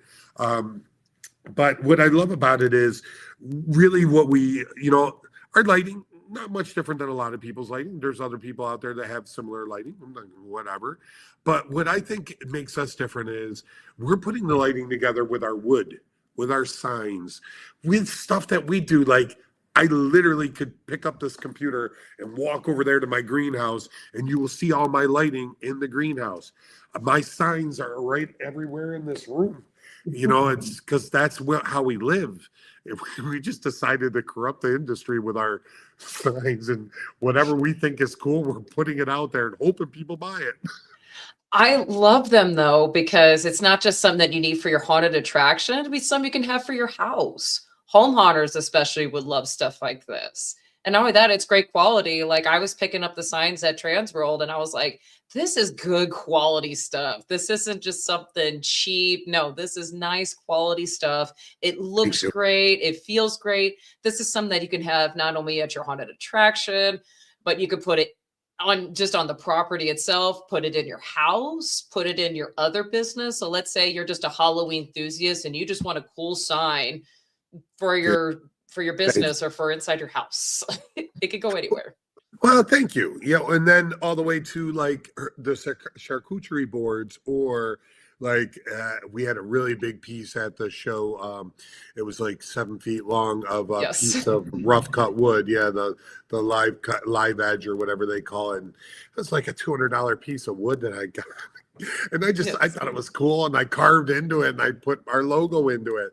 And then I epoxy resined it just because I can. And I was like, this is fun. And then I brought it to the show because I can, and because a lot of people are silly and they help me. And I was like, yeah, that's going to be heavy. And I probably ended up carrying it. I mean, we put it on top of something, wheeled it. But, I'm blessed. Honestly, I want to give a shout out to everybody that helps me out. Honestly, the crew is just incredible. I'm so blessed to have the friends I do that really support what our family farm tries to do. I mean, we're not like a typical farm. We've got some trees, some nice trees here, some apple trees and different cherry trees, raspberry. Actually, believe it or not, the people that we bought the farm from, they had a landscaping club that did stuff on this property together. So there's really some mature gardens that are really cool. And they loved growing garlic and onions. And they used to donate a bunch of the stuff to the local community, which Rebecca and I've already started volunteering with our township here. Just kind of carrying on in the legacy of the property. It seemed like the right thing to do, and our neighbors were all involved with it. So I was like, yeah, sure, why not? Let's go. And they like our Halloween stuff. So they're like, oh, you can help us out at Halloween, having a little festival for the kids. I was like, sure. The kids will love me. But yeah, it's neat. It's different. Like I said, I miss my haunts from New York and Pennsylvania. I had 3 haunts over there, and Rebecca had her 1 haunt here. So, we have, it's kind of crazy when you really do think about it. It's 4 haunts in our family and over 50 years of experience and 3 generations, going from my uncle teaching me all the way down to our generation with Rebecca and I, to Natalie, who is just amazing with her makeup these days. And the mother and daughter are doing a makeup demo together for Bloody Mary to help out. I know. That's just so cool. I'm like, I'm awesome. So jealous. My mom can't do makeup to save her life. I've tried, but she loves haunted houses. So I do have, me and my mom have our little mama duo, but I love watching Rebecca and Natalie. They're just amazing. And I mean, both gorgeous, and just watching them do the mother-daughter duo, I'm like, I love that. It's so amazing. Well, absolutely. And then, not that, Natalie shows, they go out together. So her boyfriend is a haunter as well. So, it's like, wow. And, and he worked for me for over a decade at Reapers, so okay. It's like, it's a family affair. When we say that, it really is like literally nonstop on our farm here. I just think about haunting all day long. I love going out to the shop. I have stuff carving. It's probably done now, and I'll go out and turn it over to the next cycle after our interview. But that's the cool thing, is like I'm just beating to my own drum and kind of having fun with it. But like I said, if I want to put something on my front porch. My neighbors thought I was crazy, but I put a sign out in the front yard. I didn't even ask. I just was like, his nurse haunted farms. I put a sign there. I was like, I'm a haunted farm. And people were like, when are you opening? And I was like, I'm not opening. I'm gonna sell stuff to people. I might come to your haunt and I might light it up with projections. I might give you some lighting. I can come and help with some lighting or some audio, But like, I don't know that I'm gonna open this up to the public. I'm home hunting for myself now. I take that back. Come Halloween, and this year included. I was around, and I had the neighbors come through. They didn't go crazy, believe it or not. I just had fun stuff going on. Actually, really minor stuff, but it was fun seeing the kids, and I enjoyed it. And and honestly, with a haunted attraction and being busy, even if it's not open, you still are in the thick of the season. So, it's a little different being a vendor now. I'm definitely on more the vendor side right now.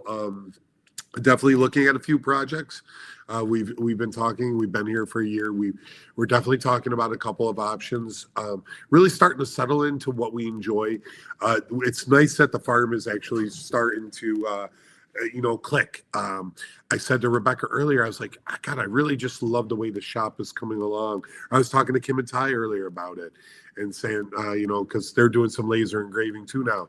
And we have an engraver in there and a CNC. And it's like, wow, this all can be running at the same time, just doing stuff.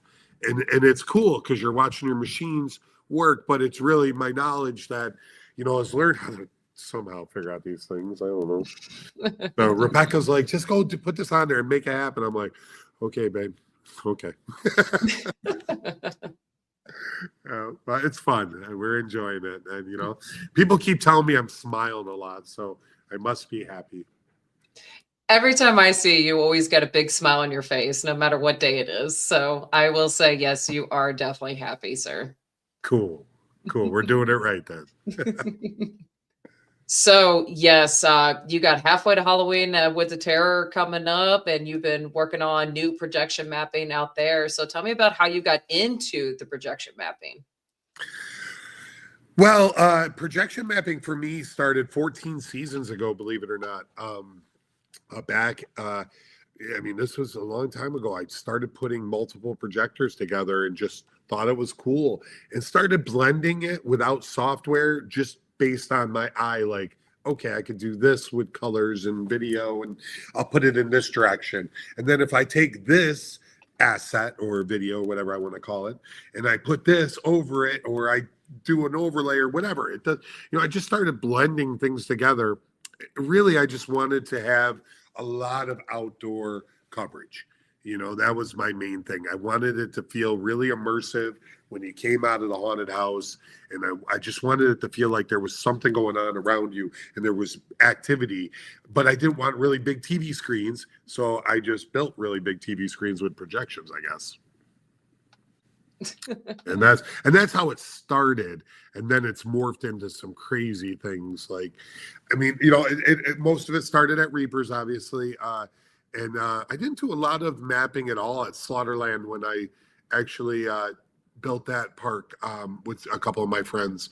I don't remember, we did a lot of, I'd say old school techniques, like just a traditional 3D attraction, a dark attraction. And then a lot of typical lighting techniques, plays on UVs, chroma depth, stuff of that nature. That was a very traditional style hunt, where with Reapers, because it was getting, larger and larger and larger, crazier and crazier and crazier, we're always pushing the needle more and more. And the animations just came with it, not only on the hayride, which, as you were saying before, without a doubt, one of the best, if not the best in the country. It's hard to fight them. They're just a juggernaut. And it's an amazing hayride. Learned from amazing people, and then the team just pushes it way too far. But the animations and the projections on there were a no-brainer. And then it just one after another kept leading to it. And then fast forward us to last year, I'm about to sell and move to from Binghamton and in the East Coast out here to Michigan. And so I don't know what I'm going to do. And Eddie calls me like the week before Transworld. He wanted to ask me something about some ticketing stuff. We were talking about something. I said, well, listen, I'm doing this new thing called projection mapping. You should come out and check it out. It's going to be really cool. I'm trying to keep my cards kind of to the vest a little bit because I really want to work with Eddie. We've been friends for like 10 years, and we sat on the Haunted Attraction Association before Peggy was on. Eddie and I were on together, and just kind of became friends over the years. And but I always kind of admired what he was doing, and I was like, man, that'd be a really cool haunt to work for. And I just seen a lot of stuff. You know everything down there. So I was like, okay. So Eddie comes right over to, as soon as we got there at Transworld last year, he comes over and he's like, he took a look at a couple of things. Okay, let's do it. And I didn't even know what we were getting into. And then he just hooked me up with Nate. And the next thing you know, we're like full speed, like, turbo speed. And the next thing you know, these ideas are flowing and these huge facades are going up. And I'm like, yes, okay, this is really cool. And Nate Foltz, who is an amazing, Nate Scorn and Ryan Visengard, the three of them, the way we work together and we get an idea from concept to actually having the team build it, and then they get a projector and Nate and I will work out all the mathematics with the throw ratios and all that stuff. And we'll just kind of talk about pixel density for what we're looking at based on the lumens in the region of that. And Eddie's got a lot of lumens everywhere, as you know, that Midway's got stuff everywhere. And now I think last time I left, I was up to 6 projections in the Midway alone. And there's like 2 more before halfway that we got to fix. 2 more that we're putting up before halfway. I think Roadkill and the Boutique, I believe. But I mean, it's crazy, but it's an amazing. He's a trendsetter. I mean, he's got something. That Midway, you want to know how to do it. That's out right there. They're in a better Midway in the business. I'm not saying it because I work for him. I'm saying it because he's doing it right. Same thing, not just because he's the sponsor of the podcast and I've worked for Eddie for the past 5 seasons. It's literally, I've never seen a Midway done like that. And I've seen haunts from all around the country, including internationally as well. Yeah. What's a terror? That Midway alone is worth the ticket price. And, Eddie even offers where you just want to do the Midway, you could just pay to do the Midway.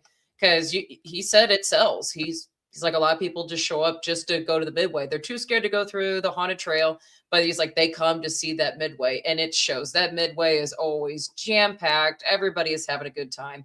And Eddie brings out everything to keep everyone entertained. And of course, all the actors, including myself, that's out there in the Midway, that's a place to be. It's just a big party. So much fun. You're in character the entire time, but all the customers and clientele that come through there, they are ready. They are excited to be there. They want to be there. They want to interact with you. It's insane. You got a live band, a DJ, a dance floor. Actors are everywhere. You got games, multiple different concession stands. Sammy, I'm getting goosebumps thinking about. I'm getting goosebumps thinking about 6-footer driving out. Okay, and then parade. I know, seeing the parade happen, and then Eddie getting up there, Bone Daddy getting up there and singing the Star Spangled Banner. I'm talking patriotic. I get goosebumps thinking about it. You can't start a show better than that, and it's just the guy's doing it. And I mean, I saw his show for the first time last year, and I've seen it, probably about a dozen times now, because I see it at each event that we open, and even the off-season events, which are different. Obviously, it's not the Woods of Terror. It's the Valentine's. We just had a great vampire Valentine's. That was awesome. And the halfway show, I was down there a couple weeks ago. We were doing some great stuff. Just having a lot of fun. I was there for a week. With Natalie's boyfriend went down with me, Hunter, and we were there doing some stuff. And then Illumabot came in the following week and has been doing some mapping on some other stuff, which is really cool. I think that's neat how, a lot of people ask me, like, because Illumabot's really, they're a big name. I mean, sponsoring our trade show. They're doing a lot of great stuff. hats off to Russ and his team. They're doing some great stuff for our industry, and people need to take notice of that and look at their product. It's got a lot of worth. I own one. I bought one when I saw it last year just to try it out and see. But they're doing a great thing, and like that's where you see Eddie's smart. Eddie's got them doing some stuff, and then he's got me in my studio doing something completely different. Like he's got me on these facades. I'm doing like facade work and and pretty much outdoor movement and the things that I'm known for. But Eddie's smart enough to like know that's focus on what's Todd good at. What's Illumibot good at? What's this guy good at? And the next thing you know, he's bringing us all together where some people would think, oh, wow, those guys, they got to be competing. No, not at all. No. Complete opposite, actually. I mean, I refer people to Russ all the time and say, hey, if you need to get started, if you want to do stuff yourself, that's the way to go. Seriously, yes. Or you hire somebody like my studio to create that stuff. It's completely different realms, really. Yes. Because I work with the team versus your team having equipment and software like I have. I just use a lot of software. I'm more old school with it than because I just don't know anything new. Technology continues to grow. I can't even keep up with it. It's insane. Like, yes, I come from a radio background, so I know a little bit of computers, everything from sounds, audio and stuff like that, but it continues to grow so much. It's like, listen, if I know how to do it on a smartphone, but there's so much now and everything continues to grow. We are in the digital era. Now we're in the data and AI era.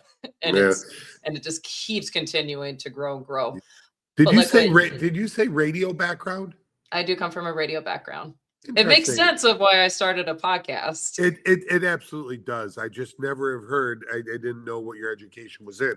I also have a degree in that, as well as a degree in video production as well. So I went for audio and video engineering. It was just because of my music passion, and it seemed like an applicable degree without wasting my time. And then somehow it is applicable to the haunt industry. I mean, one of my roles at Reapers was audio. I mean, we were audio giants, and you have to be out there. You're in the mountains, you're outside. You got to make your audio insane because again, you're out in the elements versus when you're inside four walls and a ceiling. Yeah, you could still make great audio, but when you're outside, man, you got to have the elements. You got the birds trying to outdish you and all that. Got to blow them away.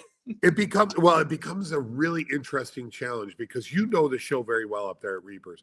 And you also know that we are sound giants. I don't know that there's anybody else in the industry, and this isn't something to be proud of, but it's crazy. I don't know that anybody else is louder. I mean, we have a sound company, I say as if I'm still there. They have a sound company that comes in, Rock Street Audio, Billy from Rock Street. I'm like, God, amazing. But he comes in, he tunes each scene. And I mean, they got amps all around you. So that's immersion, guys. That's what sets that hayride apart. It isn't just, I'd like to say it's the projections on there. It's not. I'd like to say it's the lighting. I sell them some of the lighting. It's not. It's every little aspect. It deals a lot with their actor-driven haunt. So that's going to help to start. But, from there, as soon as you get immersive with audio and you're really feeling a symphonic, it's spatially around you, now you're getting people uneasy. They're doing this, and then the actor has that next level. With the proper training, the actor really takes it to the next level. So I mean, and as you know, any haunt that I've ever been involved with, that's one of the most important things is actor development, team building. I mean, family is important. And, and that's what makes those haunts really, I mean, you look at the juggernauts of haunts in the country, they got a backbone of a family that's just unrivaled, and Woods ain't no different. I mean, come on. I mean, Woods is, I've been very fortunate. I don't mean to not acknowledge all the other great haunts I've had a chance to work with in the last year since I kind of started his and hers with Rebecca. we've been very blessed with this projection mapping. But I can't not talk enough about Eddie right now because legendary, legendary, legendary. I know, legendary Okay. tour, man. 2026 truly is the year for a lot of people, not just Woods of Terror, but also, you know, the other two haunts that are Hello also there. on the tour as well.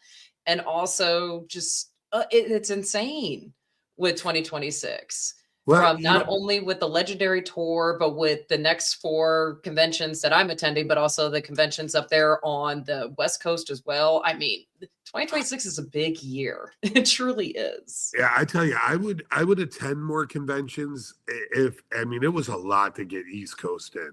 Mhm. It really was. When it's just there's so much going on this year, so many big things. I'm so happy for Eddie and Peggy. It is so well deserved. I mean, I've only been down there. I worked with them last year and this year, so it's my second season.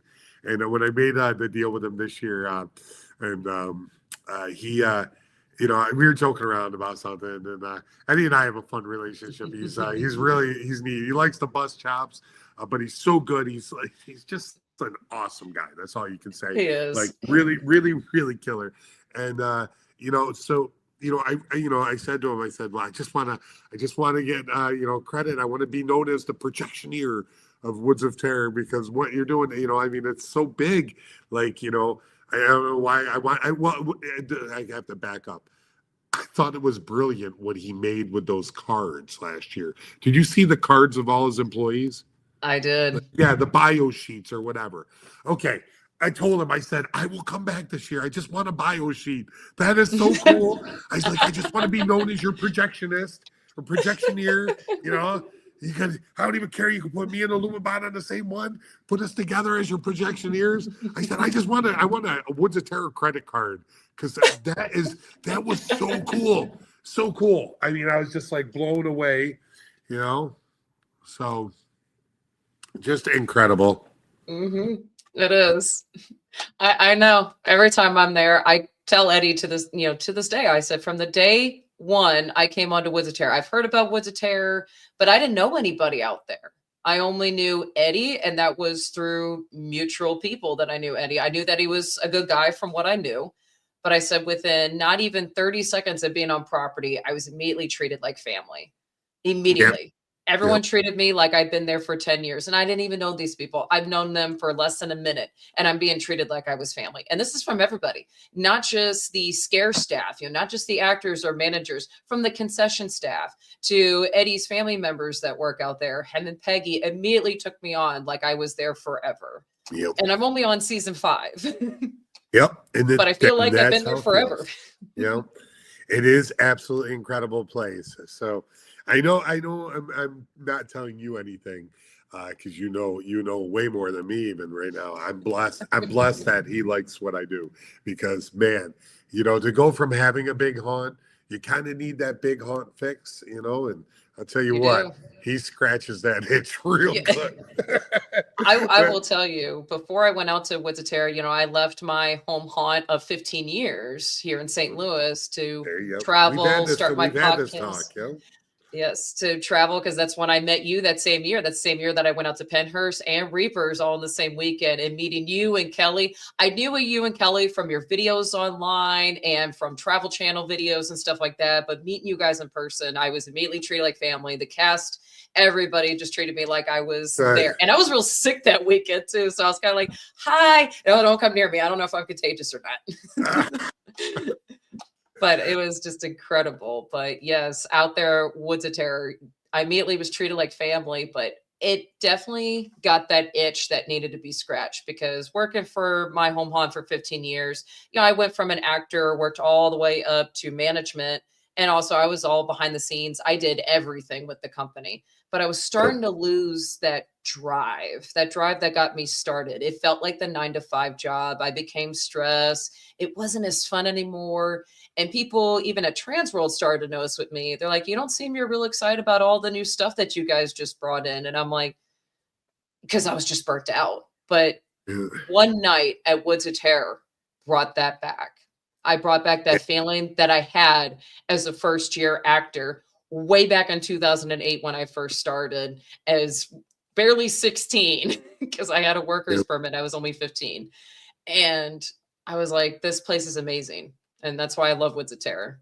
Yeah. Sammy, I completely sympathize with you on all of this because, in the same vein, last year, not to get too deep into it, but I mean, you know what happened, and I lost a dear friend of mine, and it Yes. really, with everything that happened at Reapers with the passing of Mad Mike, uh, I lost my passion. And it was leading up to it. It was like when Mike was getting ill and we started noticing things were different. We were all confused. And when you see somebody that you care about get ill, it just confuses you. That's the best way to put Yes. it. And it took me a little bit to find that passion again. But I found it. But I'll tell you, the past couple of years, it was about 2 years. It really took a lot out of me, and I really kind of had to throw caution to the wind, try things that I wouldn't normally do. Anybody that knows me, I probably would have never moved to Michigan. I don't know, I mean, but everything made the right sense. And Rebecca moved out there for me. Yeah. So getting her back closer to her kids made way more sense. And I started thinking at things differently. Plus, I turned 50 years old. I'm 51 now. But, I started looking at things. I was like, wow, okay, well, what's the flip side of 50 look like? Let's have some fun with that. And so hence my shop and putting everything here, I started thinking of things differently. And I was like, less is more. Put it all in one spot. And then I was so blessed as soon as I went on the road last year, not knowing what I was going to do. Yes. Really kind of lost too, to be honest. Just had sold Reaper shares. I'm not ashamed to say this. I didn't know what I was going to do. And I was trying to find myself, so to speak.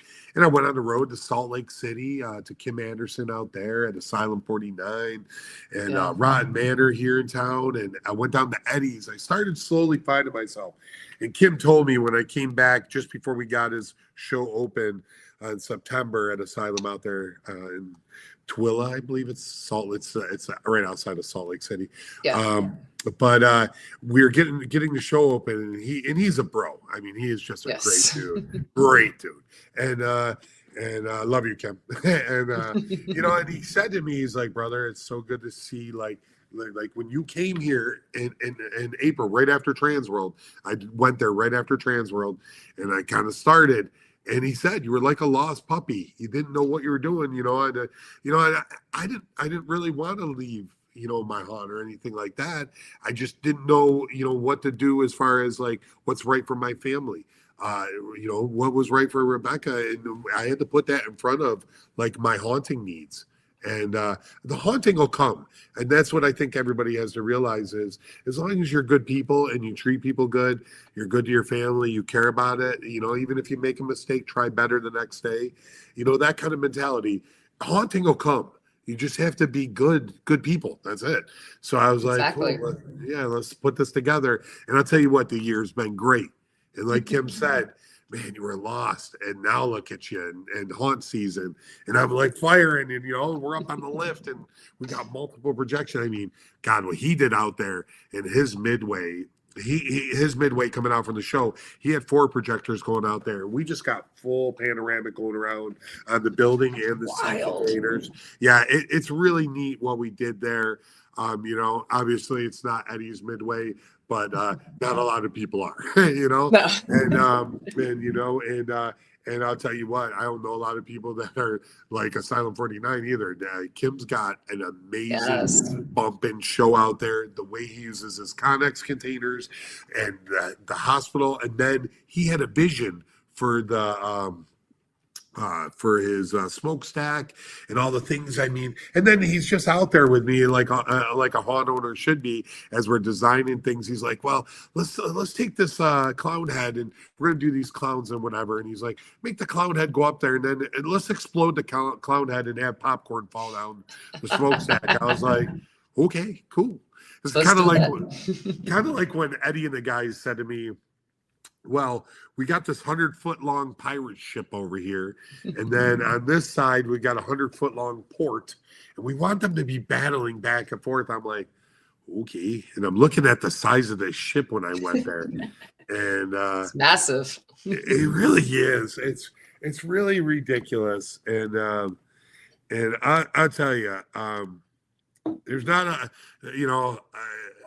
this was probably the coolest compliment, and I'm not even going to name drop, but it really humbled me when this guy, who's just an icon, said to me, "Todd, you did it. That was incredible."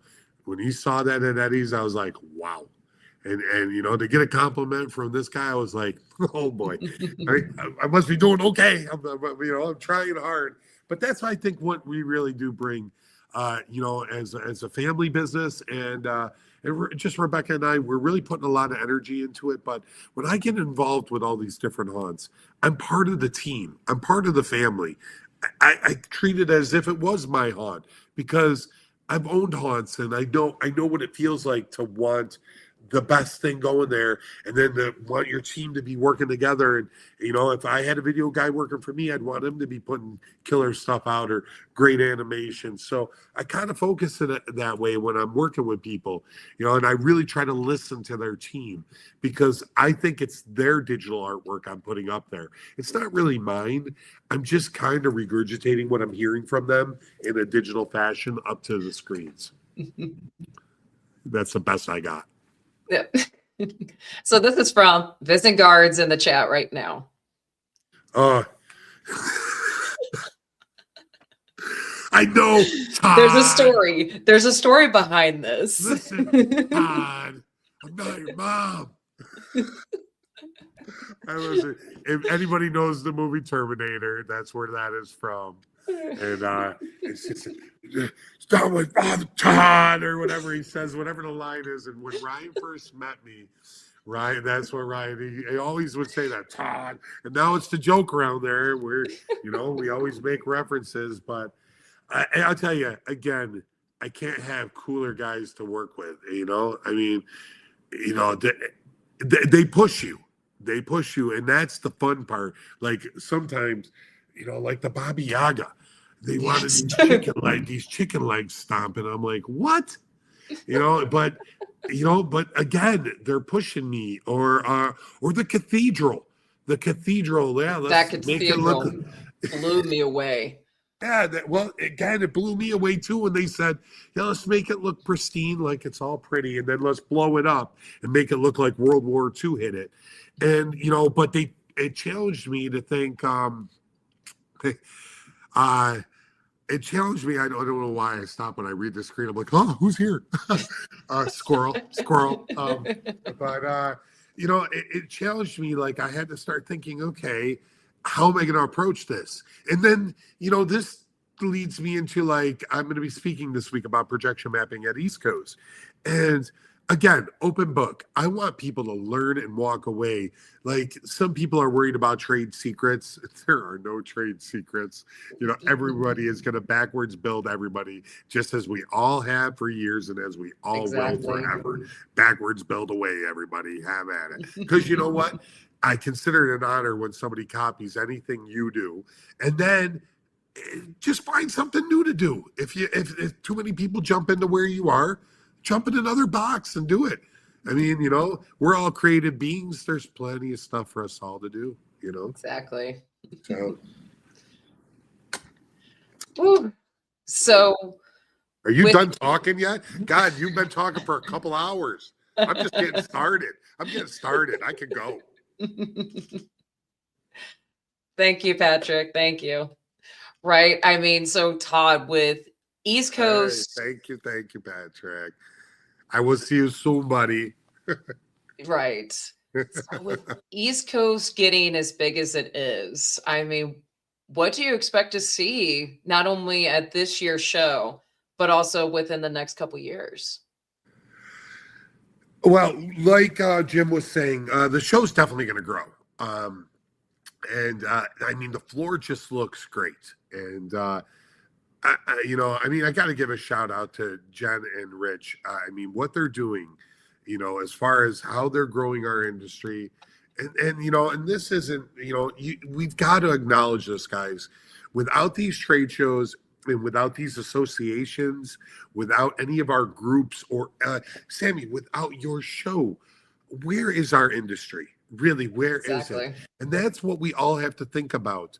You know, I mean, I was amazed at some of the things I saw at the show this year. So hats off to Jen and Rich again for an amazing trans world. And wow, East Coast is going to be awesome. But you know, it's great to see how. Yay, thank you, yeah. It's amazing to see how some. I mean, look at what Alan and Shannon are doing down there at Dark Hour. I know. Oh my God, Crazy. When we were talking to Ruin Bug about that, and we're like, oh my God, yeah. And I mean, that's incredible. We signed up immediately. You know, for whatever we could do. Are you kidding me? Absolutely. That's a no-brainer. Again, just gems in our industry. And what is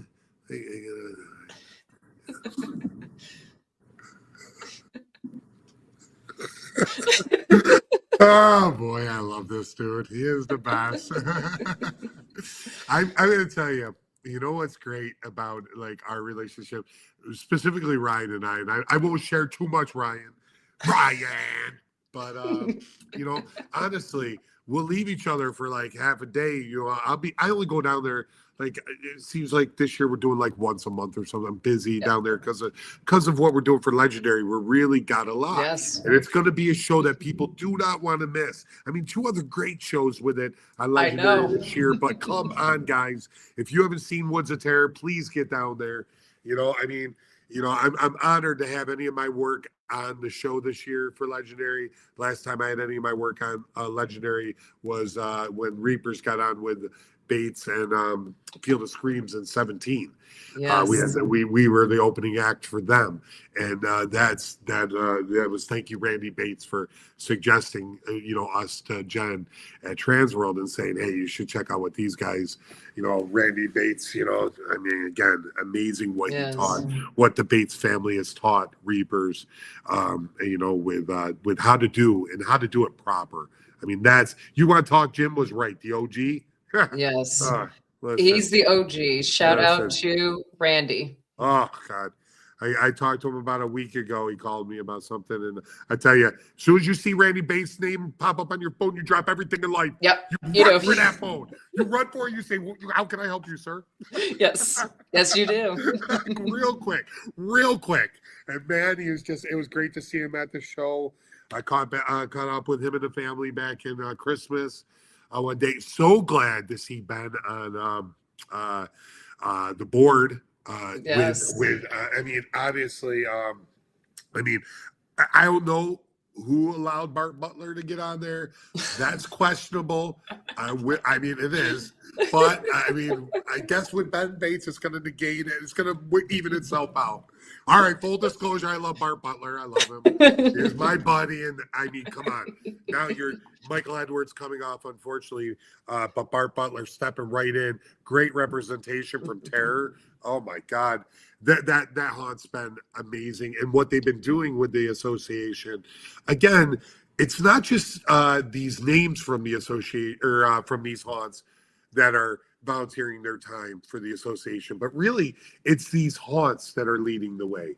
Like you think about it, Terror in the Court. Okay, let's just take them. Yes. You know, they're letting 2 of their very valuable people volunteer a lot of their time for our association to help the industry.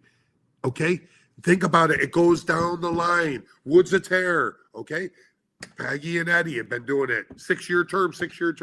Okay. Not that I want to boast, but Reaper's Revenge. Okay. Yes. I did 6 years. Travis is doing 6 years now. Okay. You know, this is where you get back to your community, guys, in our industry. And we say, hey, if nobody's going to be the voice, at least somebody's trying. We're trying. We're going to make a difference. Are we doing it right every time? Absolutely not. But you know what? We're doing it right most of the time. And yes. Honestly, what I've seen them been doing since Spencer put the strategic plan out, and then Jim was just talking about the strategic plan, what I saw at Oscars this year, and with everything, the auction, And you know, and I keep involved as an ex-board member, and you know, and I'll get it back on when we need some. But the numbers are great right now. I mean, honestly, they're putting things on paper and achieving it, guys. That was kind of the complaint years ago: is what do they do? What do they do? Well, all you got to look at the strategic plan and say, "Oh wow, you accomplished that. That's pretty cool." You know. So again, is it perfect? No, but at least it's a voice. Something. Exactly. Sorry, I'm off my soapbox. All right, Todd, thank you so much for joining me. So excited. What is your booth number for East Coast? I think it's 309. You know, because I believe in the show so much, I doubled my space. They had a spot open up, and Rich asked me. He said, "You want to get a little bit bigger of a place?" I said, "Yep, done. The show is so good, you know. I'll bring double stuff. Yes, I mean, Yes. come on." So if that doesn't tell you how the show's doing, I mean, when I had a chance to buy another booth, I bought it. You know, because it was right. I got Eddie. Eddie's got 3 booths, and we got 2 right. We're right behind Eddie. So Yes. you know, so we've got like a nice little island thing there. Yes. The show floor setup this year looks great. Everybody's together, and it's like a perfect setup. Yeah, The way they have them. the haunt area looks great Yeah, down oh, by yes. the pit.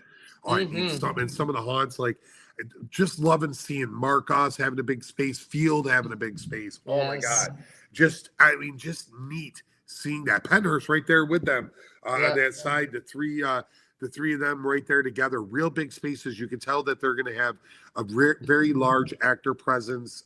Yes. You know, and I think that's the beauty of that show, as we all know, is Transworld is really a lot of business. Where it's the business show. Well, East Coast, it's a convention, and they really push for the actors to come to that. You know, it's like Transworld, this is the business show. This is where everybody's purchasing and buying. While with East Coast, and it just keeps continuing to grow, which is great. But they definitely make it to where it is actor friendly. They are telling the actors, this is the show you need to come to. You know, Transworld is when you want to learn and, you know, do the business side of things. But when you want to do strictly the fun and acting side of the things, you need to come to East Coast or even the Midwest, MHC as well. Yeah. And that's what I love seeing more of the actor presence definitely come to these shows, more of them just showing up in character, in costume. Obviously, I'm running around with my camera, so I'm loving it because I'm getting content and shots. Right. But also I get to talk with them and exchange, you know, scare actor information stuff, because even though I've been doing this it'll be 20 years next year. Tell me I'm old without telling me I'm getting old when you actually do the math. But You're looking marvelous. Thank you. I will find stuff that I never knew before. And they're looking at me like, how do you not know that? I'm like, I don't know. Right. But thank you. Yeah. It's an interesting ride we've been on, I'll tell you that much. But you know, I'm just excited for every turn. And like you said, East Coast couldn't be evolving better than I ever thought it was gonna. When we sat there, I think there was like 15 haunts that Transworld invited, and they all had us out to dinner one night, and we all sat in a room and talked about what would be the best thing for East Coast. What's that tell you about Transworld and Jen and Rich specifically? What's that tell you? They took us all out to dinner to get our opinion. How would this show be better for you guys? Now, obviously, they want a great show because that's their business. Yes. But it's pretty cool that they worry about us, you know? And I mean, they're constantly going out on a limb for us and looking out for us and pushing the needle for us, you know? So, I mean, I just appreciate everything they do. So that's all that's it. That's all I got to say. Jen and Rich know how to do it right. Yes, it is a business, but they know to make business better, they need to listen to their audience, their attendees, their vendors. Yep. They need to know of like, what will work for you guys? What can we do better? How do we get this evolved? Because you have to evolve to keep up with the times. You have to change things. You have to keep up. And I love that they do that. They're very personal, and that's what I love about Jen and Rich. They're easy to talk to, easy to approach. Granted, they are busier than heck during these shows. God bless them. But they're just so easy to talk to. They're down to earth. They want to know what your opinion is. And they do. They're always asking attendees, even random attendees that can be just Halloween enthusiasts. They're like, what can we do to make this show better? What would you like to see next year when we do the show again? What can we do to bring more and more guests and make everybody's experiences even better than last year? Every year needs to be better than it was the year before. I was just wondering if Isengard was still on here. It's so great that he popped up. I was literally wondering. I was going to text him and say, "You still on there, Ryan? You on here, Ryan? I'll see you in 2 weeks, Ryan." All right, I'm done. I'm obviously delirious, and I have inhaled way too much dust and paint fumes in the shop. Hey, that's all of us haunters. That's just haunt dust. Yeah. They said, "You want to put a mask on?" I was like, "And waste all this good haunt dust? Are you kidding me? Come on." All right, Sammy, I could talk to you all night, honey. Thanks for having me on. Absolutely, sir. All right, everyone, check out his or Hearse's booth 309 at East Coast Haunters Convention. I will leave the link down below on the video for you to get your tickets now. They are still available. And yes, check out Todd's Spots, Lumion. Also, Todd is also doing a seminar along with Miss Rebecca as well. Make sure you sign up for those seminars. Look at that girl. What's she think about being with a guy like me? I just wondered. So, but thank you so much, Sammy. Always a pleasure, and can't wait to see you. You're going to be there at Halfway, right? I will not be at Halfway this year. I am coming back in for media night, and then I will be there for Legendary. Okay, I'll see you for media night, and then I don't know if I'm going to be there much during season once we get media night open. But I'll definitely be there for Legendary. I will see you at media. Well, I'll see you in a couple days at East Coast, and then I will see you again at What's a Terror for media and Legendary. Yes, it's going to be a great year. I mean, guys, get your tickets to Legendary. Come on. Stop playing around. This is a bucket list year. I'm telling you, I felt like that with Haunted Overload. I felt like I couldn't miss it. You know, I mean, Eric and Wallace, everything that they do up there. Are you kidding me? Haunted Overload bucket list. I finally get to go there this year. I'm going to Salem. I'm doing Fright Kingdom, Haunted Overload, and Headless Horseman this year in October. Fright Kingdom with Tim and his crew. That was a gem on that tour. Oh my God. What they do, specifically another killer Midway, really killer Midway out there and what he does. But then really when you get inside and you start seeing everything, wait till you see all the different elements. I'm so excited. It's my mother and I's mother-daughter trip we take every October. We do something haunted house related. So yeah, this year we're doing Headless Horseman, Fright Kingdom. We're spending the day in Salem, and then we're going to be heading up Haunted Overload that night. So we're excited.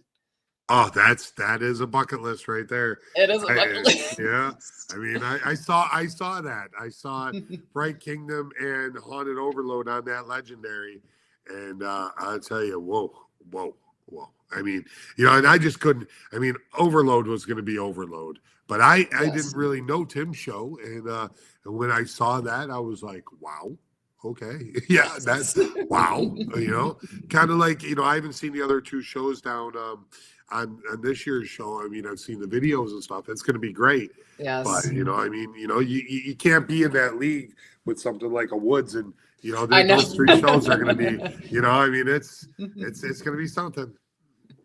Yes. Oh, so excited. I am going to let you go because we got to end this live feed because I got to get to bed. I got to get ready. I'm going to be in Philadelphia in just a few days. So I got to prepare myself to go through the treacherous TSA and then a flight to Philadelphia. Luckily, it's a short flight for me, but still. Well, safe travels, young lady. Thank you, sir. I will see you guys at East Coast. Thank you, everyone, for tuning in. All right. And goodbye, Ryan. I've had enough. I'm out of here. Goodbye, guys. Thank you for tuning in to Into the Fear. I am your host, Chainsaw Sammy. We are on the road to East Coast Haunters Convention. We will see you guys later. Stay scary. Bye, guys.